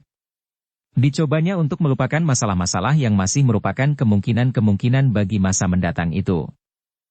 Aku tidak boleh dihantui oleh persoalan-persoalan yang masih jauh berada di hari mendatang, katanya di dalam hati. Demikianlah maka akhirnya rumah Ki Gede Menoreh itu pun menjadi semakin sepi. Satu-satu mereka jatuh tertidur dengan kegelisahan yang berbeda-beda. Menjelang fajar, maka halaman rumah itu telah mulai ramai kembali. Beberapa orang telah terbangun untuk membersihkan halaman dan mengisi jambangan. Di dapur pun telah nampak api yang menyala di perapian. Sedang Gerit Sapu Lidi, rasa-rasanya telah membawakan irama tersendiri. Ki Waskita dan Rudita pun telah terbangun pula. Setelah membersihkan diri dan menunaikan kewajiban mereka dalam persekutuan mereka dengan Tuhannya, maka mereka pun segera turun ke halaman pula. Betapa segarnya udara pagi hari di tanah perdikan Menoreh. Langit yang kelabu kemerah-merahan oleh sorot matahari yang masih belum naik ke cakrawala, semakin lama menjadi semakin cerah. Kita akan segera meneruskan perjalanan Rudita, berkata ayahnya. Ya ayah. Tetapi bukankah kita akan minta diri lebih dahulu kepada Ki Gede? Tentu Rudita. Kita akan menunggu sampai Ki Gede bangun. Mungkin Ki Gede semalam tidak segera tidur, sehingga agak terlambat bangun. Tetapi sebelum Rudita menjawab, ternyata Ki Gede Menoreh pun telah muncul dari pintu peringgitan. Sambil tersenyum ia berkata, "Marilah Ki Waskita, silahkan naik ke pendapa bersama Rudita." Keduanya pun kemudian naik ke pendapa dan duduk di atas tikar pandan putih bergaris-garis biru, yang sejenak kemudian mendapat hidangan minuman panas dan beberapa potong jadah yang telah dipanggang di atas api. Setelah makan dan minum sekedarnya, maka Ki Waskita pun mengulanginya lagi, minta diri kepada Ki Argapati dan Pandan Wangi yang kemudian ikut duduk pula bersama mereka. "Tetapi Ki Waskita kami harap segera kembali," berkata Ki Argapati. Dan seperti yang diduganya, Ki Argapati kemudian berkata, "Sebenarnya aku merasa tersendiri di sini. Memang ada orang-orang tua dan para bebahu. Tetapi kadang-kadang mereka lebih condong kepada persoalan-persoalan yang terlampau rumit bagi saat-saat perkawinan itu sendiri. Meskipun satu dua ada juga yang dapat aku percaya untuk memperbincangkan masalah-masalah yang lebih luas dalam hubungannya dengan keadaan di sekitar tanah perdikan ini, namun di dalam persoalan yang lebih mendalam, aku masih harus mempertimbangkan banyak hal. Terutama jika aku berbicara tentang pusaka-pusaka yang hilang dari Mataram dan ketentraman tanah perdikan ini. Pada saat-saat yang lain aku dapat berbincang dengan Pandan Wangi. Tetapi saat ini Pandan Wangi sudah tidak dapat diajak berbicara tentang apapun lagi kecuali tentang dirinya sendiri." Wajah Pandan Wangi menjadi kemerah-merahan. Dan sambil tersenyum Ki Argapati berkata, "Tetapi bukankah itu wajar Ki Waskita?" "Ya," jawab Ki Waskita sambil tersenyum pula. "Itu memang wajar sekali." Wajah Pandan Wangi yang tunduk menjadi semakin tunduk. Tetapi ia tidak menyahut. "Ki Gede," berkata Ki Waskita kemudian, "mudah-mudahan aku akan dapat datang mendahului istriku. Biarlah Rudita mengawani ibunya di rumah dan kelak menyusul aku kemari atau aku akan menjemputnya pada waktunya." "Terima kasih Ki Waskita. Kehadiran Ki Waskita di sini akan dapat menambah hangatnya rumah ini. Karena menjelang hari-hari perkawinan aku tidak hanya akan berbicara tentang pengantin dan segala macam upacaranya, tetapi aku juga harus berbicara tentang keamanan di seluruh tanah perdikan ini. Jika kami semuanya tenggelam dalam kesibukan hari-hari perkawinan tanpa menghiraukan keadaan tanah ini dalam keseluruhan, aku cemas bahwa ada segolongan orang yang memanfaatkan keadaan ini untuk mendapatkan keuntungan dengan cara yang tidak sewajarnya. Terlebih-lebih lagi seperti yang dikatakan oleh Ki Waskita, bahwa kedua pusaka yang hilang dari Mataram itu mungkin akan dipertemukan. Apakah itu di lembah antara Gunung Merapi dan Merbabu atau di atas tanah perdikan ini, masih belum jelas. Namun untuk menghadapi segala kemungkinan kita akan mempersiapkan diri sebaik-baiknya. Tetapi pusat perhatian Ki Gede memang harus tertuju kepada hari-hari perkawinan Pandan Wangi, berkata Ki Waskita. Sekilas ia melihat Rudita sudah beringsut. Karena itu ia harus mendahuluinya agar anak itu tidak terlanjur membuat persoalan dengan Ki Argapati. Mudah-mudahan semuanya dapat berlangsung dengan lancar. Aku berjanji, jika tidak ada aral melintang, untuk segera kembali setelah menyerahkan Rudita kepada ibunya. Rudita menarik nafas dalam-dalam. Sedangkan Ki Argapati menjawab, "Terima kasih Ki Waskita. Aku sangat mengharap kehadiran Ki Waskita." Di Sangkal Putung agaknya sudah ada Kiai Gringsing dan Ki Sumangkar yang mendampingi Ki Demang. Dan Ki Waskitalah yang aku harapkan sekali membantu aku di sini. Aku akan berusaha Ki Gede, meskipun agaknya aku hanya akan menambah jumlah penghuni saja di sini. Ki Argapati tertawa. Sekilas ia berpaling kepada Pandan Wangi yang masih menundukkan kepalanya. Lalu katanya, "Terima kasih. Penghuni rumah ini agaknya memang harus bertambah." Demikianlah Ki Waskita pun segera minta diri dan meninggalkan rumah itu bersama Rudita. Ki Argapati, Pandan Wangi dan beberapa orang yang lain melepaskan mereka sampai ke regol halaman.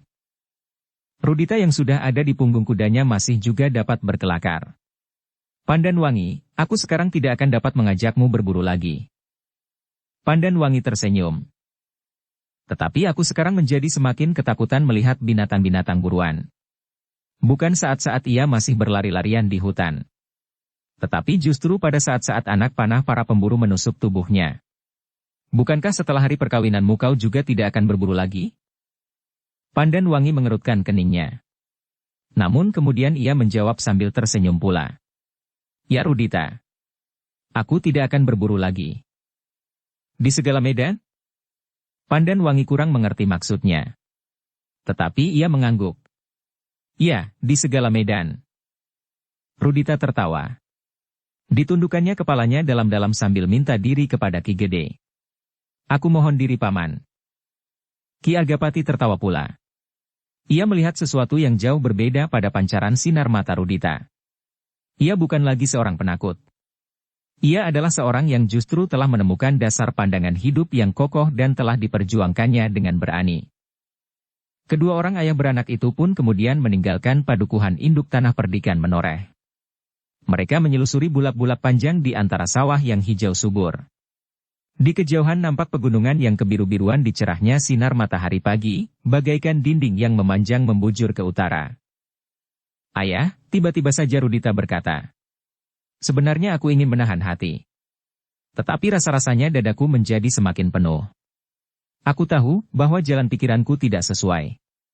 Tetapi aku berharap bahwa ayah dapat mengerti dan menganggap yang aku katakan ini tidak pernah terucapkan."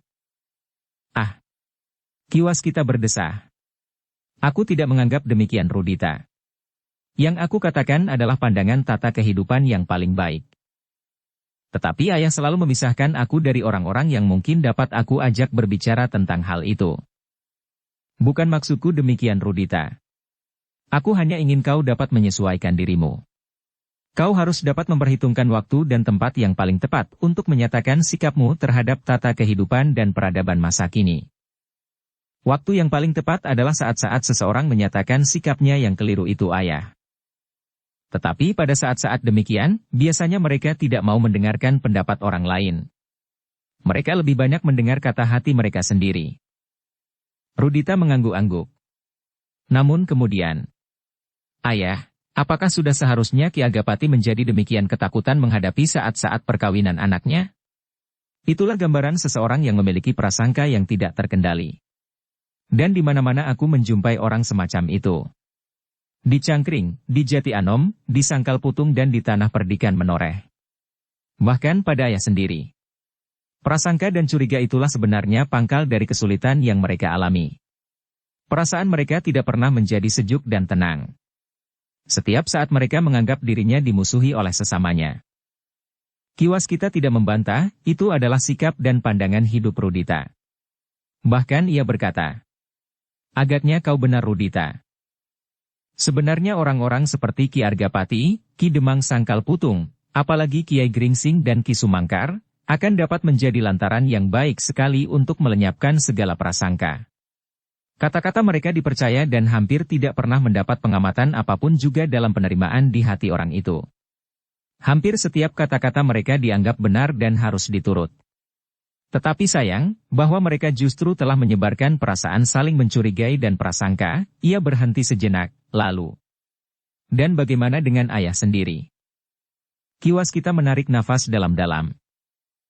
"Ayah mempunyai kelebihan dari orang lain. Sejak aku masih kanak-kanak, aku selalu melihat beberapa orang datang kepada ayah untuk bertanya tentang masa depan mereka. Dapatkah ayah mengatakan kepada mereka, bahwa masa depan yang paling baik adalah ketenangan dan kedamaian di hati? Ki Waskita mengangguk. Katanya, tentu saja aku dapat Rudita. Tetapi aku tidak dapat membohongi mereka jika aku melihat isyarat tertentu. Aku tidak dapat melepaskan diri dari kenyataan dari susunan peradaban manusia sekarang ini, di mana kekerasan masih terjadi di segala sudut tanah ini. Kitalah yang membuat kenyataan bagi kita sendiri, jawab Rudita. Ki Waskita memandang anaknya sejenak, ia melihat sorot mata yang bagaikan menyala di wajah anaknya. Ia sudah meyakininya, berkata Ki Waskita di dalam hatinya. Tetapi ia justru akan selalu kecewa dan bahkan mungkin akan terasing dari pergaulan hidup sesama. Tetapi dunia di dalam angan-angannya adalah dunia yang paling baik yang dapat digambarkan oleh manusia. Dengan demikian Ki Waskita justru menjadi diam. Bahkan seakan-akan ia melihat, betapa Rudita seolah-olah berjalan sendiri ke arah yang berlawanan dengan arus manusia yang tidak terbendung. Tetapi kebenaran yang sejati dalam sikap hidup bukannya yang paling banyak dianut, berkata Ki Waskita di dalam hatinya. Sekilas teringat olehnya, kata-kata yang pernah didengarnya, bahwa jalan kebaikan itu terlalu lengang karena rumpil dan sempit, sedangkan jalan kemaksiatan itu menjadi ramai dan cerah karena nampak licin dan rata. Tetapi ujung jalan itu akan menentukan apakah seseorang akan menyesal atau bersyukur atas pilihannya. Sedangkan siapa yang telah sampai di ujung jalan, tidak akan ada kesempatan untuk kembali dan berubah arah. Ki Waskita menarik nafas dalam-dalam. Yang melonjak di dalam hatinya itu bukannya pengertian yang baru kemarin didengarnya. Tetapi sudah lama, dan bukan hanya 1-2 orang sajalah yang pernah mengatakan. Tetapi banyak orang. Namun meskipun seseorang mengerti maksud dari cerita itu, jarang sekali orang yang dapat memaksa dirinya untuk memilih jalan kebaikan yang sejati, karena justru kelemahan hati manusia yang mendambakan sifat lahiriah semata-mata. Ki Waskita terkejut ketika ia mendengar seorang anak yang berteriak mengusir burung di sawah. Ketika ia berpaling dan memandang bulir-bulir padi yang menguning, nampak sekelompok burung gelatik yang terbang berputaran. Namun kemudian tersentak oleh teriakan anak itu, dan terbang berarak ke arah yang lain.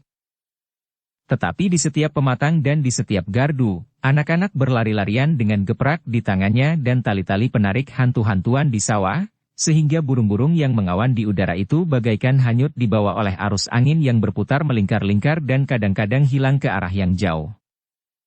Demikianlah maka keduanya pun kemudian melanjutkan perjalanan dengan lebih banyak berbicara dengan dirinya sendiri daripada yang satu dengan yang lain.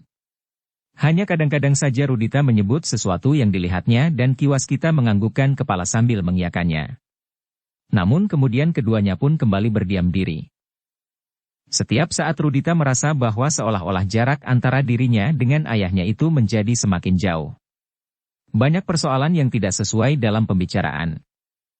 Namun sebenarnya Rudita pun merasa bahwa ia menjadi semakin jauh bukan saja dari ayahnya, tetapi juga dari orang-orang yang pernah dikenalnya dengan akrab.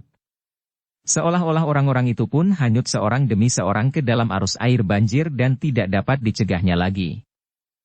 Rudita menarik nafas dalam-dalam. Tiba-tiba saja hatinya menjadi iba terhadap sesamanya. Ia menjadi semakin kasihan melihat tingkah laku manusia yang cenderung untuk merusak lingkungan diri sendiri dengan cara yang paling mengerikan. Jauh lebih mengerikan dari sikap dan perbuatan seekor binatang yang paling buas. Tidak seekor binatang pun yang dengan sadar dan sengaja menyakiti dan menyiksa sesamanya. Tetapi manusia telah melakukannya. Justru kadang-kadang diri mereka sendiri telah mereka siksa dengan berbagai macam keinginan yang ketamakan. Perjalanan keduanya tidak mengalami gangguan apapun di perjalanan. Tidak ada penyamun dan perampok. Mereka menempuh perjalanan di bulak-bulak panjang yang pernah menjadi daerah jelajah perampok-perampok dan penyamun-penyamun kecil. Tetapi mereka juga melalui hutan-hutan yang masih agak lebat, yang menjadi daerah perburuan dari perampok-perampok yang menakutkan karena namanya yang telah dikenal oleh hampir setiap orang. Meskipun demikian, Ki Waskita kadang-kadang menjadi berdebar-debar juga. Jika sekiranya mereka berdua bertemu dengan orang-orang jahat yang manapun juga, maka Rudita tentu akan bersikap lain dari kebiasaan orang lain. Bukan karena Ki Waskita tidak sanggup lagi bertempur melawan mereka, Tetapi tentu Rudita akan menghalanginya dan seperti sikapnya pada saat-saat mereka bersama Kiai Gringsing dan Ki Sumangkar bertemu dengan orang-orang Kiai Kelasa Sawit di perjalanan dari Jati Anom ke Sangkal Putung. Saat itu ada Kiai Gringsing dan Ki Sumangkar. Tanpa mereka maka aku akan bertengkar sendiri dengan Rudita, berkata Ki Waskita di dalam hatinya. Tetapi perjalanan mereka ternyata selamat tanpa kesulitan apapun.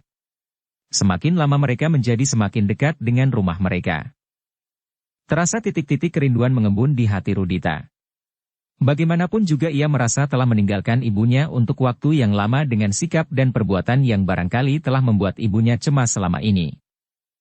Ketika mereka memasuki padukuhannya, maka Rudita menarik nafas dalam-dalam, seolah-olah ia ingin menghirup udara padukuhannya sebanyak-banyaknya. Udara yang serasa lebih segar dari udara di sepanjang perjalanannya, apalagi di lereng Gunung Merapi yang telah memberikan pengalaman-pengalaman baru di dalam hidupnya. Ketika kuda-kuda mereka telah melintas di sepanjang jalan yang langsung menuju ke regol halamannya, maka rasa-rasanya Rudita ingin berpacu lebih cepat lagi, agar ia segera dapat sampai di rumahnya dan bertemu dengan ibunya yang telah menunggunya sedemikian lama. Seperti yang diduga oleh Ki Waskita, maka kegelisahan istrinya hampir tidak tertahankan lagi. Kepergian Ki Waskita yang sudah cukup lama itu rasa-rasanya telah menghilangkan harapannya. Karena itu, ketika Ki Waskita pulang membawa anaknya, jantung Nyi Waskita serasa akan pecah oleh kegembiraan yang meledak. Anaknya yang sudah disangkanya hilang itu tiba-tiba kini kembali kepadanya. Ketika Nyi Waskita mendengar derap kuda memasuki halaman rumahnya, dengan tergesa-gesa ia berlari-lari keluar. Seolah-olah ada firasat padanya, bahwa yang datang itu adalah anaknya yang hilang. Ternyata firasat itu benar. Yang datang adalah Ki Waskita yang membawa Rudita. Dengan berlari-lari ia menyongsong anaknya. Demikian Rudita meloncat turun dari kuda, maka anak laki-laki yang sudah menjadi dewasa itu dipeluknya dengan air mata yang meleleh di pipinya yang mulai dibayangi oleh garis-garis umur. Rasa-rasanya mata Rudita pun menjadi panas. Tetapi ia justru mencoba tersenyum sambil berkata, "Maaf ibu. Barangkali aku telah membuat ibu gelisah." "Aku hampir mati karena hatiku yang pedih Rudita," berkata ibunya. "Seharusnya ibu tidak usah terlalu memikirkan aku. Itu adalah pikiran anak-anak. Tetapi tidak dapat terjadi pada seorang ibu. Seorang yang telah melahirkanmu dengan mempertaruhkan nyawanya." "Hi, kau tahu bahwa seorang ibu melahirkan dengan mempertaruhkan nyawanya?" Seseorang yang bertempur di medan perang dianggap sebagai pejuang-pejuang yang pantas mendapat kehormatan tertinggi karena ia telah berjuang dengan mempertaruhkan nyawanya. "Nah, apa katamu tentang seorang ibu?" Rudita memandang ibunya sejenak. Lalu sambil tersenyum ia berkata, "Seorang ibu adalah seorang pahlawan yang menjadi perantara hadirnya seseorang di muka bumi ibu. Dan ibu adalah salah seorang dari pahlawan itu." Oh, Nyi Waskita memeluk anaknya semakin erat. "Tetapi seharusnya ibu tidak usah mencemaskan aku. Aku akan berusaha dengan sungguh-sungguh untuk pada suatu saat kembali lagi kepada ibu." "Tetapi jika kau gagal," desis ibunya. Rudita tersenyum. Sambil memandang ayahnya ia berkata, "Ada yang kurang ibu pahami. Yang akan berlaku tetap akan berlaku. Apapun yang kita usahakan, namun keputusan terakhir tidak ada pada kekuasaan kita. Apalagi tentang nasib seseorang, ibu. Keselamatan kita masing-masing ada di tangan Yang Maha Kuasa. Kepadanya kita harus pasrah diri." Oh, perlahan-lahan anaknya itu dilepaskan. Sambil menatap wajahnya yang di mata ibunya masih tetap kekanak-kanakan ia berkala perlahan-lahan. "Anakku. Aku tidak dapat melepaskan diri dari perasaan cemas itu. Seandainya aku dapat memahami kata-katamu tentang nasib yang tergores sepanjang keharusan akan terjadi dalam jalur hidupmu, namun aku ingin kau tetap berada di dekatku. Kau adalah milikku yang paling berharga." Rudita masih akan menjawab. Tetapi ayahnya telah mendahuluinya. "Nyai, biarlah kami membasuh kaki, naik ke rumah dan minum minuman hangat." "Oh," desis Nyi Waskita. "Silahkanlah Kakang." Ki Waskita pun kemudian pergi ke jambangan di sudut rumahnya untuk membasuh kakinya. Kemudian Rudita pun berbuat serupa sebelum ia mengikuti ayahnya masuk ke dalam rumahnya. Nyi Waskita nampak menjadi lebih cerah, betapapun juga ia kurang memahami jalan pikiran anaknya. Ia memang melihat kelainan pada anaknya itu, sejak ia belum meninggalkan rumahnya. Dan agaknya ia masih belum dapat mengerti perubahan apakah yang telah terjadi di dalam diri anaknya itu. Tetapi menghadapi ibunya, ternyata Rudita bersikap lain. Ia masih selalu menahan diri jika rasa-rasanya ada sesuatu yang sudah tergerak di hatinya. Agaknya ia masih berusaha untuk tidak memberikan kesan yang kurang baik pada pertemuannya dengan ibunya setelah beberapa lama berpisah, dan bahkan seolah-olah ibunya telah merasa kehilangan. Aku sudah menyiapkan beberapa orang untuk mencarimu, berkata ibunya.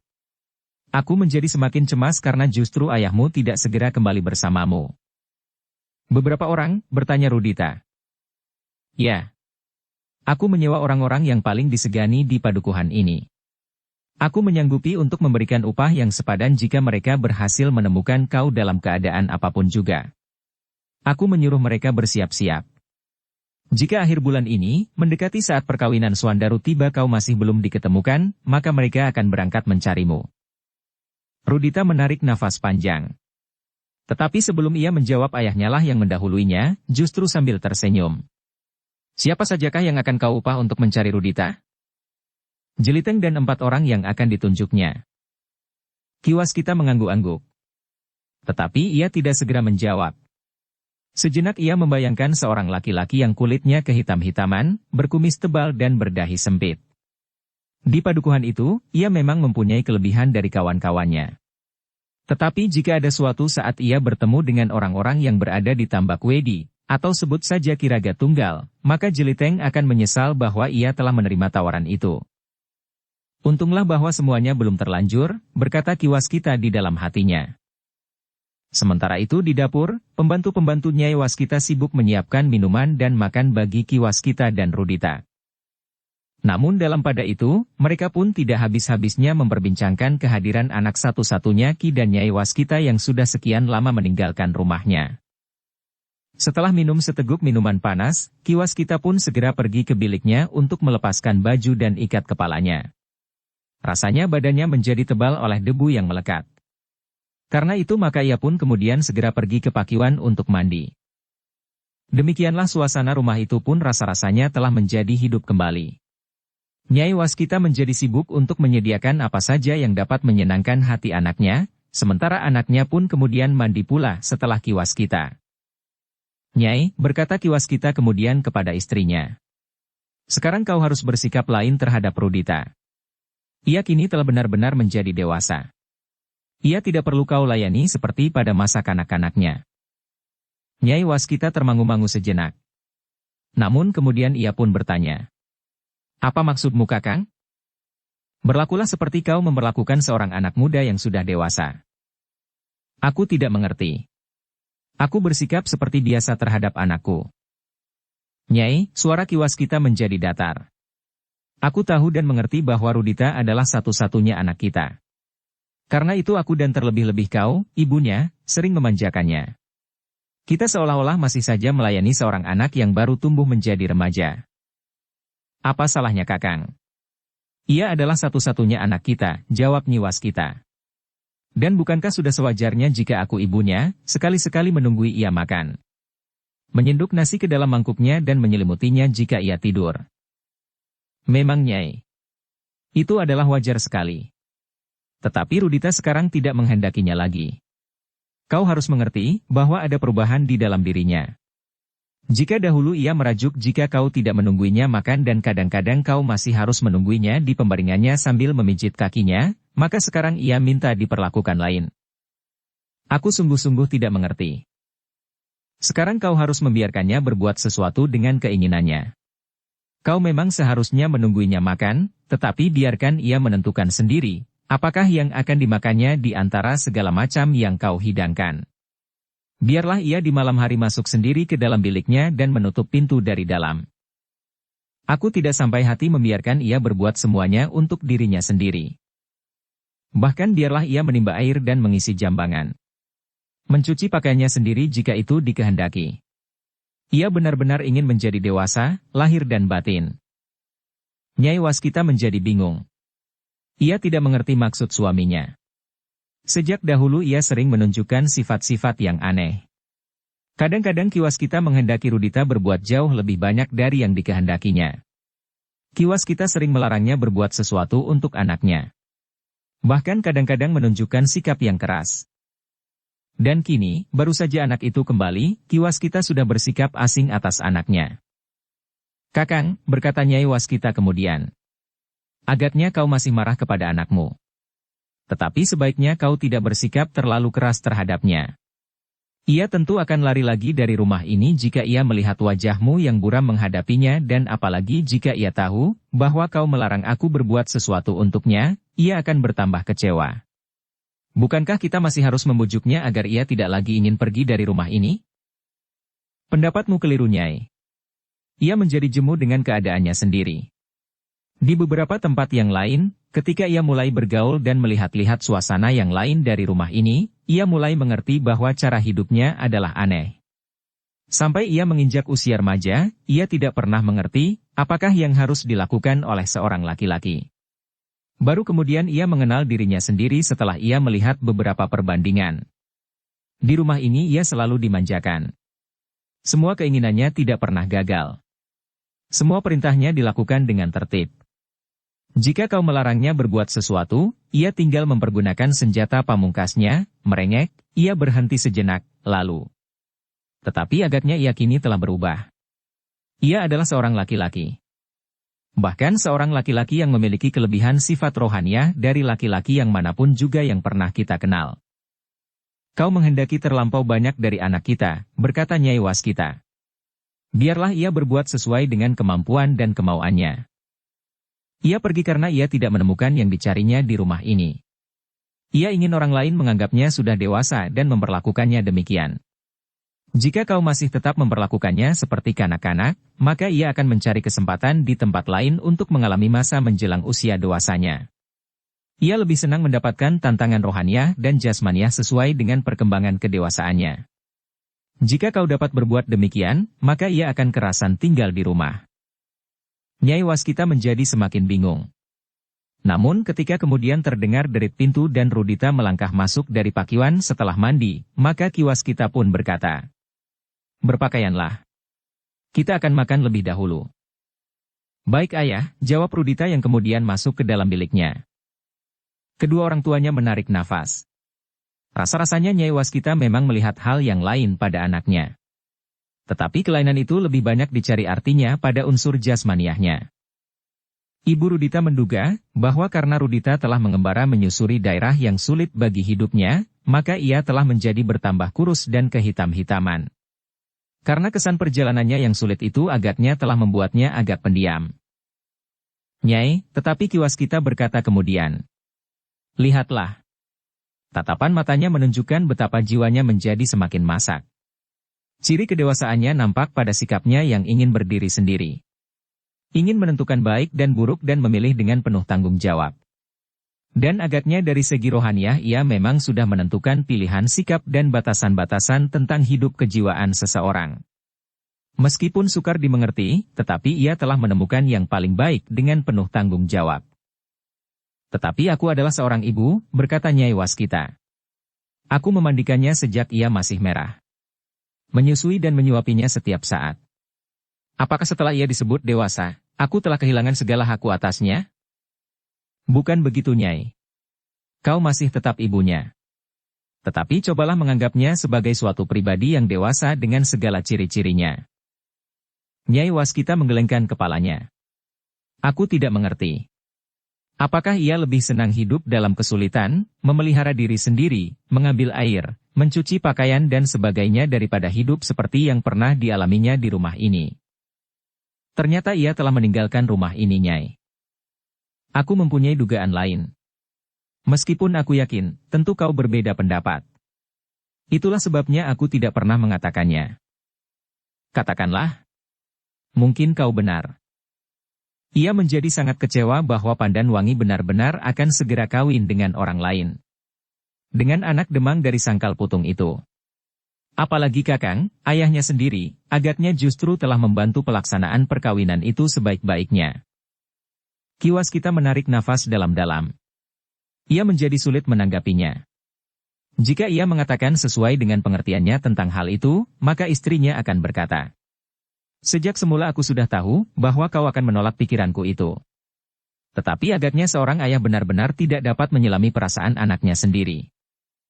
Karena itulah maka kiwas kita sejenak termangu-mangu. Baru kemudian ia berkata, aku telah mencoba menyelami tanggapan Rudita atas perkawinan itu. Bahkan ia sempat bertemu baik dengan Swandaru maupun dengan Pandanwangi. Sama sekali tidak terkesan kekecewaan itu padanya menurut pengamatanku. Istrinya tidak menyahut. Tetapi dengan wajah yang buram ia pun kemudian melangkah sambil berkata, aku memang terlampau bodoh untuk mengerti. Tetapi baiklah, jika aku memang harus melepaskan segala wujud kecintaanku kepada anakku, dan bahkan telah dianggap menyebabkan kepergiannya dari rumah ini. Kau salah mengerti, Nyai. Aku tidak akan melarangnya lagi. Juga apabila ia akan meninggalkan aku. Tidak, ia tidak akan pergi lagi dari rumah ini. Nyai Waskita pun kemudian meninggalkan ruang itu masuk ke dalam biliknya setitik air mata telah meleleh di pipinya. Dengan ujung kembennya ia mengusapnya saat ia duduk di bibir pembaringannya. Rasa-rasanya hatinya menjadi pepat. Ia tidak mengerti kenapa hidup kekeluargaannya berkembang tanpa dapat dimengertinya. Satu-satunya anaknya telah menumbuhkan persoalan yang paling rumit di dalam hatinya. Malah nampaknya ia tidak akan mampu lagi mengendalikannya. Pada hari yang pertama, ibunya memang telah melihat perbedaan sikap dan tingkah laku pada Rudita. Tetapi pembicaraannya dengan suaminya telah mempersiapkan tanggapan hatinya tanpa disadarinya. Dengan heran ia melihat Rudita mengatur ruang tidurnya menurut seleranya setelah sekian lamanya tidak pernah dipergunakannya. Tanpa seorang pun yang menyuruhnya, ia ikut melakukan pekerjaan-pekerjaan yang biasa dilakukan oleh para pembantu rumahnya. Bahkan sekali-sekali ia sudah bertanya tentang sawah dan tingkat pekerjaan yang sedang dikerjakan di sawah saat itu. Besok aku akan melihat sawah kita, Ibu, berkata Rudita. Alangkah segarnya menghirup udara terbuka di antara hijaunya dedaunan. Sudah lama aku terpisah dari sawah dan ladang kita itu. Ibunya mengangguk. Namun ia masih mencoba berkata. Kenapa kau memerlukan pergi ke sawah? Jika kau sekedar akan melihat-lihat saja, pergilah. Tetapi kau tidak perlu berbuat apapun juga, karena sudah banyak orang yang akan mengerjakannya. Rudita tertawa. Katanya, apakah bedanya aku dengan mereka, Ibu? Kau adalah anakku. Jadi? Ibunya termangu-mangu. Tetapi yang dapat dilakukannya hanyalah sekedar menarik nafas dalam-dalam. Biarlah aku mencoba berbuat sesuatu, Ibu, sehingga rumah ini dapat memberikan gairah hidup kepadaku meskipun hanya sekedarnya. Ibunya tidak menyahut. Tetapi agaknya ia mulai menilai keterangan kiwas kita. Apa yang dikatakan oleh suaminya sedikit demi sedikit mulai membayang. Agaknya memang ada sesuatu yang ingin dilakukan oleh anak itu, seolah-olah mulai terdengar bisikan di dalam hati Nyai Waskita. Karena itulah, maka Nyai Waskita mencoba menahan hatinya. Dibiarkannya anaknya melakukan apa saja yang dikehendakinya. Meskipun kadang-kadang perasaannya hampir tidak dapat dikendalikannya lagi, namun kesadarannya yang timbul setelah ia mencoba mengenal anaknya sekali lagi, telah melepaskan anaknya itu untuk berbuat lebih banyak. Di hari-hari berikutnya, Nyai Waskita hanya dapat mengusap dadanya jika ia melihat Rudita pulang dari sawah dengan cangkul di pundaknya dan tubuh yang kotor oleh lumpur. Tetapi pada tubuh yang kotor itu ia melihat cahaya wajah Rudita yang bersih dan cerah, seolah-olah ia telah menemukan tata kehidupan yang baru. Pada saat ia belum meninggalkan rumah itu, sebenarnya ia pun telah mulai dengan kerja seperti itu. Tetapi ibunya selalu melarangnya. Menasehatinya sepanjang sore bahkan sampai malam hari, agar ia menempuh tata kehidupan yang baik karena ia adalah anak dari keluarga yang berada. Tetapi tata kehidupan yang bagaimanakah yang dapat disebut baik? Pertanyaan itulah yang kadang-kadang tidak dapat disingkirkan dari hatinya. Namun agaknya kini ibunya telah berubah sikap, seperti perubahan yang tumbuh di dalam diri Rudita sendiri. Sehingga karena itulah agaknya Rudita mulai tersentuh oleh perasaan tenang di kampung halamannya sendiri. Apalagi jika matahari telah turun, dan para petani sudah mandi dan melepaskan lelah di ujung padukuhan, duduk sambil berkelakar di temaramnya senja, rasa-rasanya damai yang sejati mulai membayang dalam tata kehidupan yang justru terpisah dari peradaban yang semakin maju di kota-kota. Mereka tidak banyak mempunyai persoalan, berkata Rudita di dalam hatinya. Dan agaknya perasaan mereka pun terbuka untuk mengerti bahwa dengan saling mengasihi, maka hidup akan menjadi tenteram dan damai. Namun kadang-kadang Rudita masih harus bersedih hati jika pada suatu saat ia melihat dua orang tetangganya bertengkar. Mereka kadang-kadang masih diusik oleh persoalan-persoalan kecil tanpa dapat saling memaafkan. Soal ayam yang mengais-ngais tanaman tetangganya. Soal kucing yang memecahkan genting ketika sedang mengejar tikus di rumah orang lain. Rudita kadang-kadang terpaksa merenung di dalam biliknya. Jika persoalan-persoalan kecil itu dapat menumbuhkan permusuhan dan tanpa dapat saling memaafkan, maka pantaslah bahwa dunia ini selalu diganggu oleh pertengkaran dan usaha penyelesaian persoalan dengan kekerasan. Namun dengan demikian, maka kerinduannya terhadap hidup yang tenang dan kedamaian yang sejati justru serasa semakin membara di dadanya. Setelah beberapa hari berada di rumah, kiwas kita agaknya dapat melihat kegelisahan yang mulai nampak lagi pada anaknya. Karena itu, sebelum terlanjur, kiwas kita mencoba untuk memberikan arah kepadanya, agar ia tidak dicengkam lagi oleh suatu keinginan untuk meninggalkan rumahnya. Dimanapun kau dapat mengutarakan sikapmu Rudita, dan kepada siapapun. Tentu saja harus dengan bijaksana, agar tidak timbul persoalan yang justru sebaliknya yang justru dapat menimbulkan kebencian. Maksud ayah, di rumah ini pun aku dapat menyatakan sikap hidupku? Ya. Dan kau mulailah dengan menyusun tata kehidupan di kampung halaman ini seperti yang kau bayangkan. Tata kehidupan yang tenang dan damai. Jika kau berhasil, maka dengan sendirinya, tata kehidupan yang demikian tentu akan berkembang. Rudita menarik nafas dalam-dalam. Sambil mengangguk-angguk ia berkata, "Aku mengerti ayah, meskipun tekanan dari sikap ayah itu bukan semata-mata susunan tata kehidupannya di kampung halaman ini.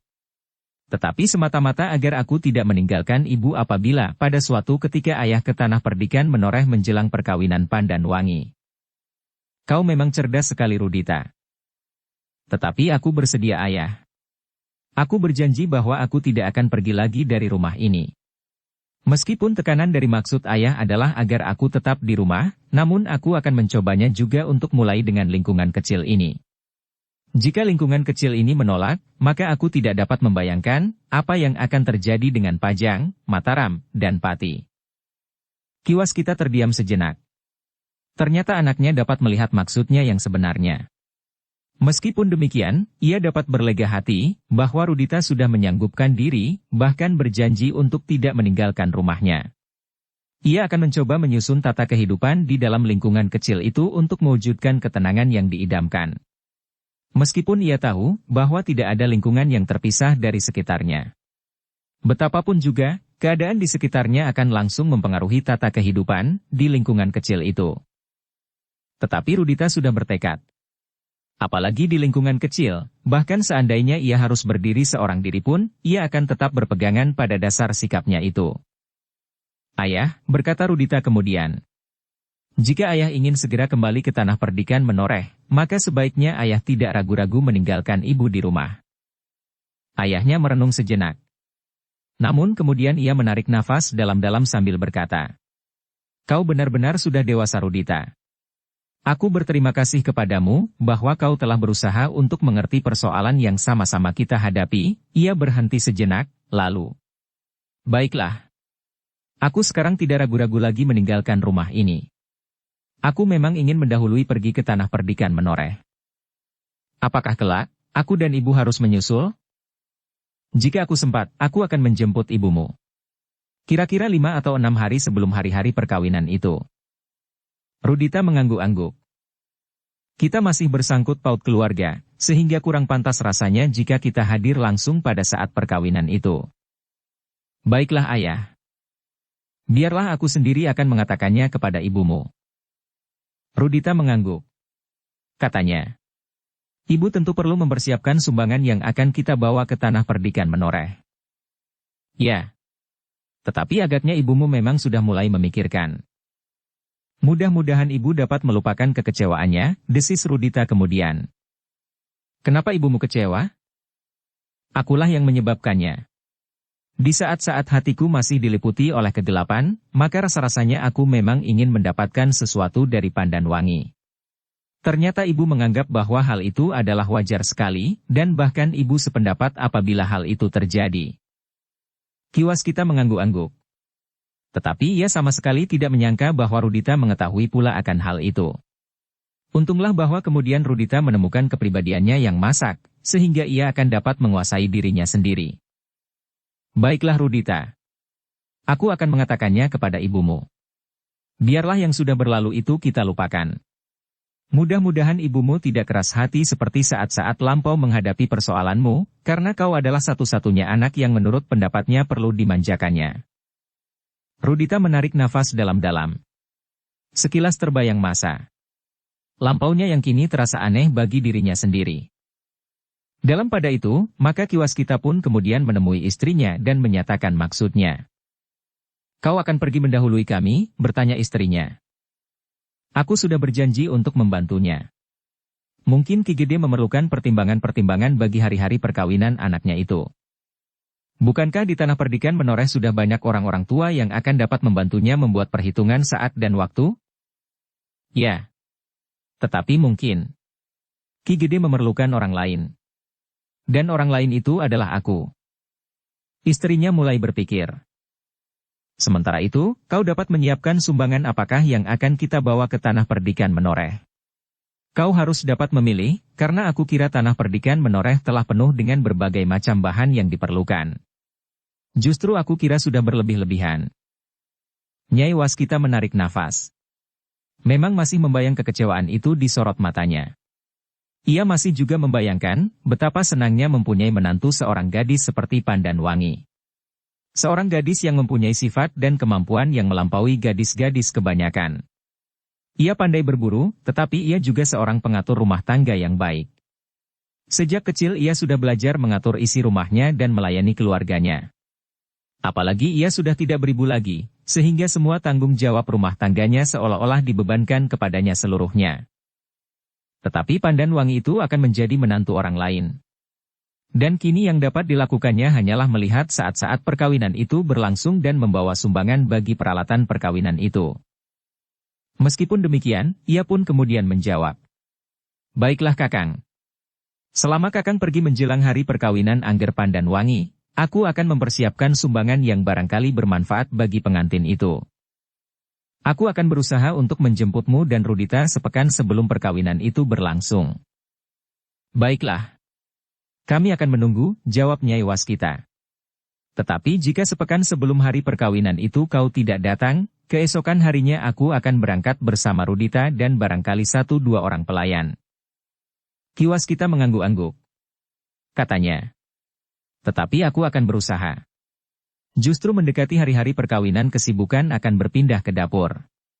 Dan aku akan mempunyai waktu terluang, ia tertegun sejenak, lalu. Itu pun kalau aku memang diperlukan di Menoreh. Demikianlah Ki Waskita pun kemudian mempersiapkan dirinya.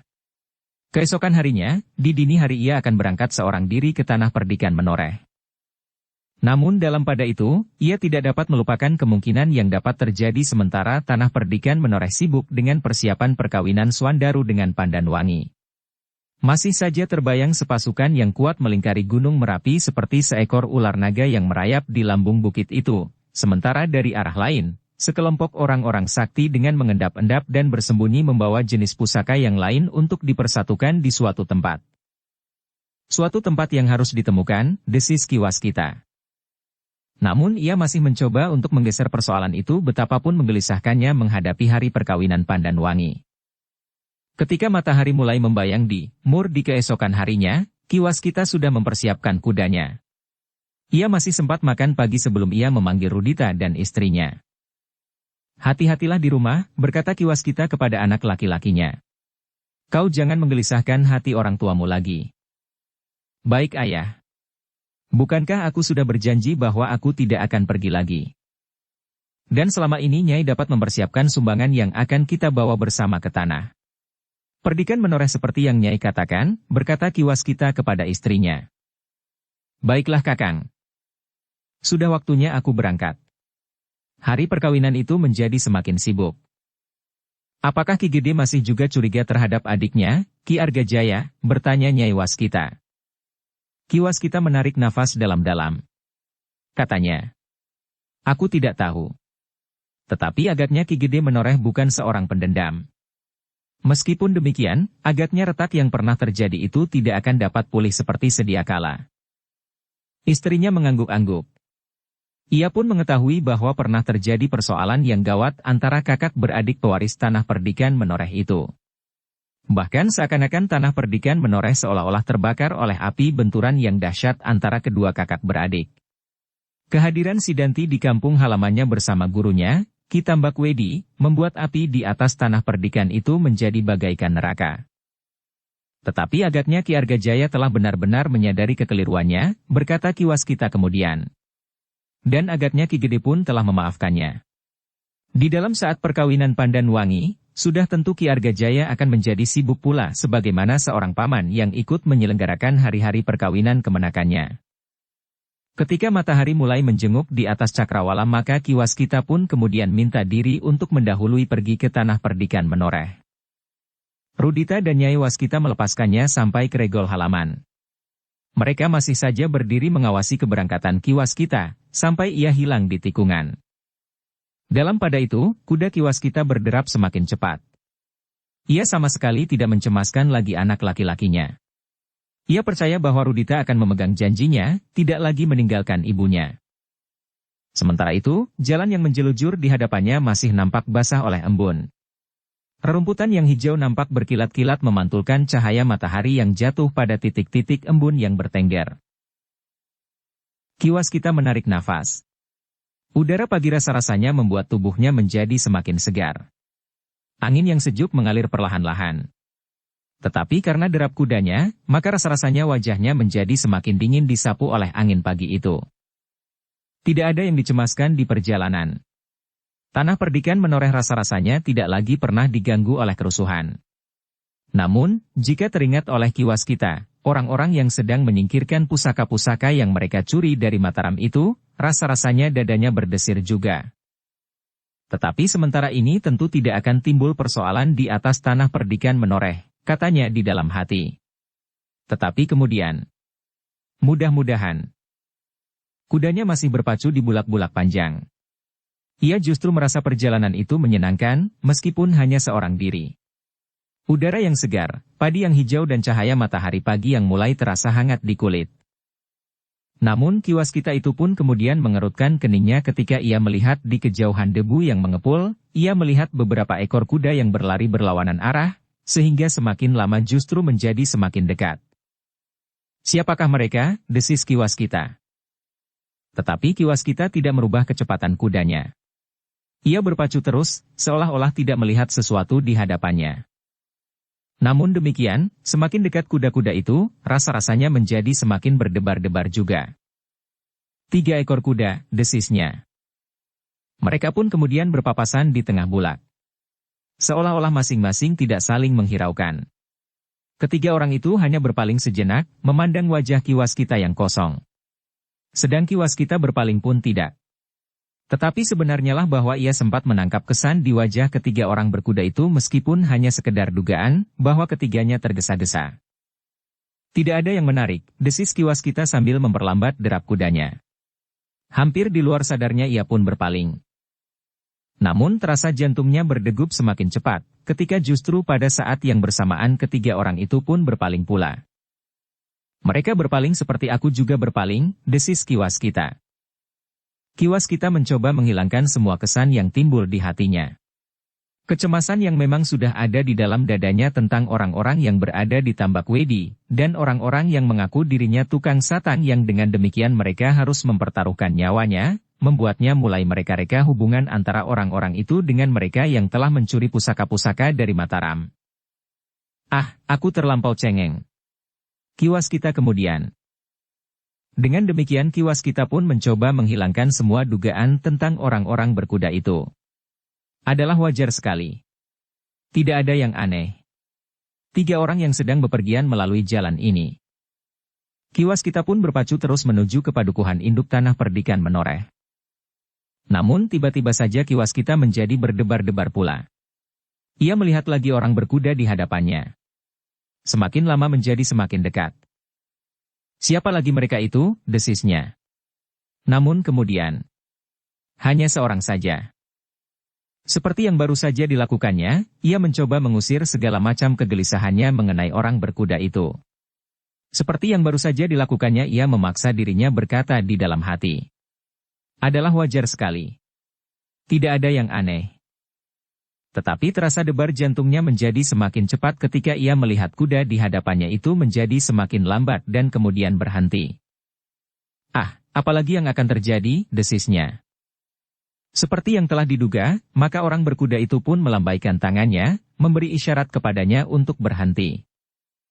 Kiwas kita tidak dapat berbuat lain kecuali menarik kekang kudanya dan berhenti beberapa langkah di hadapan orang berkuda yang telah lebih dahulu berhenti itu. Apakah ada sesuatu yang terjadi, Kisanak? Bertanya Kiwas kita kepada orang yang belum dikenalnya itu. Orang itu memandang Kiwas kita dengan tajamnya. Kemudian katanya, tentu, Kisanak. Mungkin kita memang belum pernah bertemu. Tetapi perjuangan kami memerlukan bantuan siapapun juga. Juga orang-orang yang belum aku kenal. Kiwas kita mengerutkan keningnya. Namun, dadanya serasa menjadi semakin berdebaran ketika ia mendengar langkah kaki kuda di belakangnya. Ketika ia berpaling, dilihatnya 3 orang berkuda yang baru saja berpapasan itu ternyata berpacu kembali menuju ke arahnya. Kiwas kita mencoba menahan gejolak jantungnya. Dengan lirih ia bertanya. Apakah mereka kawan-kawanmu, Kisanak? Ya. Kiwas kita mengangguk-angguk. Lalu katanya. Jika demikian aku mengerti. Kalian ingin menjebak aku. Tepat. Tetapi bukan maksud kami untuk berbuat jahat. Katakanlah, apa maksudmu sebenarnya? Orang itu tidak segera menjawab. Tetapi ia menunggu sejenak sehingga kuda yang datang dari arah yang lain itu menjadi semakin dekat dan berhenti pula beberapa langkah di belakang Kiwas kita. Kisanak, berkata orang yang berkuda seorang diri. Sudah aku katakan. Aku memerlukan bantuan siapapun juga dalam perjuangan kami menegakkan kejayaan tanah kita yang tercinta ini. Kiwas kita termangu-mangu sejenak. Sekilas teringat olehnya beberapa orang yang telah menghentikannya di jalan antara Jati Anom dan Sangkal Putung. Orang-orang itu juga mengatakan bahwa mereka memerlukan bantuan untuk perjuangan mereka. Apakah kau mengerti? Desak orang berkuda itu. Aku tidak mengerti, Kisanak, berkata Kiwas kita. Apakah yang kau maksud dengan perjuangan untuk menegakkan kejayaan tanah kita ini? Pajang tidak dapat lagi melakukan tugasnya sebagai sebuah kerajaan yang memiliki kekuasaan yang bulat di atas tanah ini. Kenapa? Karbet anak tingkir itu sama sekali tidak memikirkan kepentingan pemerintahannya. Ia sama sekali tidak menghiraukan lagi apa yang terjadi di daerah kekuasaan Pajang. Tetapi ia lebih suka mengumpulkan perempuan-perempuan cantik untuk kesenangannya sendiri meskipun umurnya bertambah tua. Kiwas kita mengangguk-angguk. Lalu, bagaimana dengan putranya, Pangeran Benawa? Ia lebih lemah dari seorang perempuan. Meskipun ia sakti dan memiliki ilmu yang hampir setingkat dengan ayahnya, tetapi ia tidak dapat berbuat apa-apa. Ia lebih senang mengurung dirinya di dalam bilik dan barangkali bercermin di wajah air jambangan yang bening dan dengan asyiknya menghias wajahnya yang lebih mirip dengan wajah seorang perempuan yang cantik. Tetapi lebih condong dapat dikatakan, ia sangat malu dengan kelakuan ayahnya yang rakus terhadap perempuan. Kiwas kita termangu-mangu. Tetapi ia masih bertanya. Tetapi aku mendengar bahwa putranya yang lain, maksudku putra angkatnya, adalah seorang prajurit yang linui. Ia telah diwisuda menjadi senopati Ingalaga dan berkedudukan di Mataram. Bahkan ia telah menerima sepasang pusaka yang menjadi pertanda jabatannya. Persetan, geram orang itu. Bukankah yang kau maksudkan adalah Sutawijaya? Mungkin. Maksudku adalah senapati Ingalaga di Mataram itu. Ia adalah orang yang paling berbahaya bagi pulihnya kekuasaan yang sejati di atas tanah ini. Karena itu Mataram harus dimusnahkan. Sesudah atau sebelum Pajang. Jika demikian, apakah kalian akan memberontak terhadap kekuasaan Kanjeng Sultan dan kekuasaan limpahannya kepada Senapati Ingalaga di Mataram? Tepat. Dan kami memerlukan bantuan bagi perjuangan kami. Karena perjuangan kami memerlukan apa saja. Bersambung ke bab 187.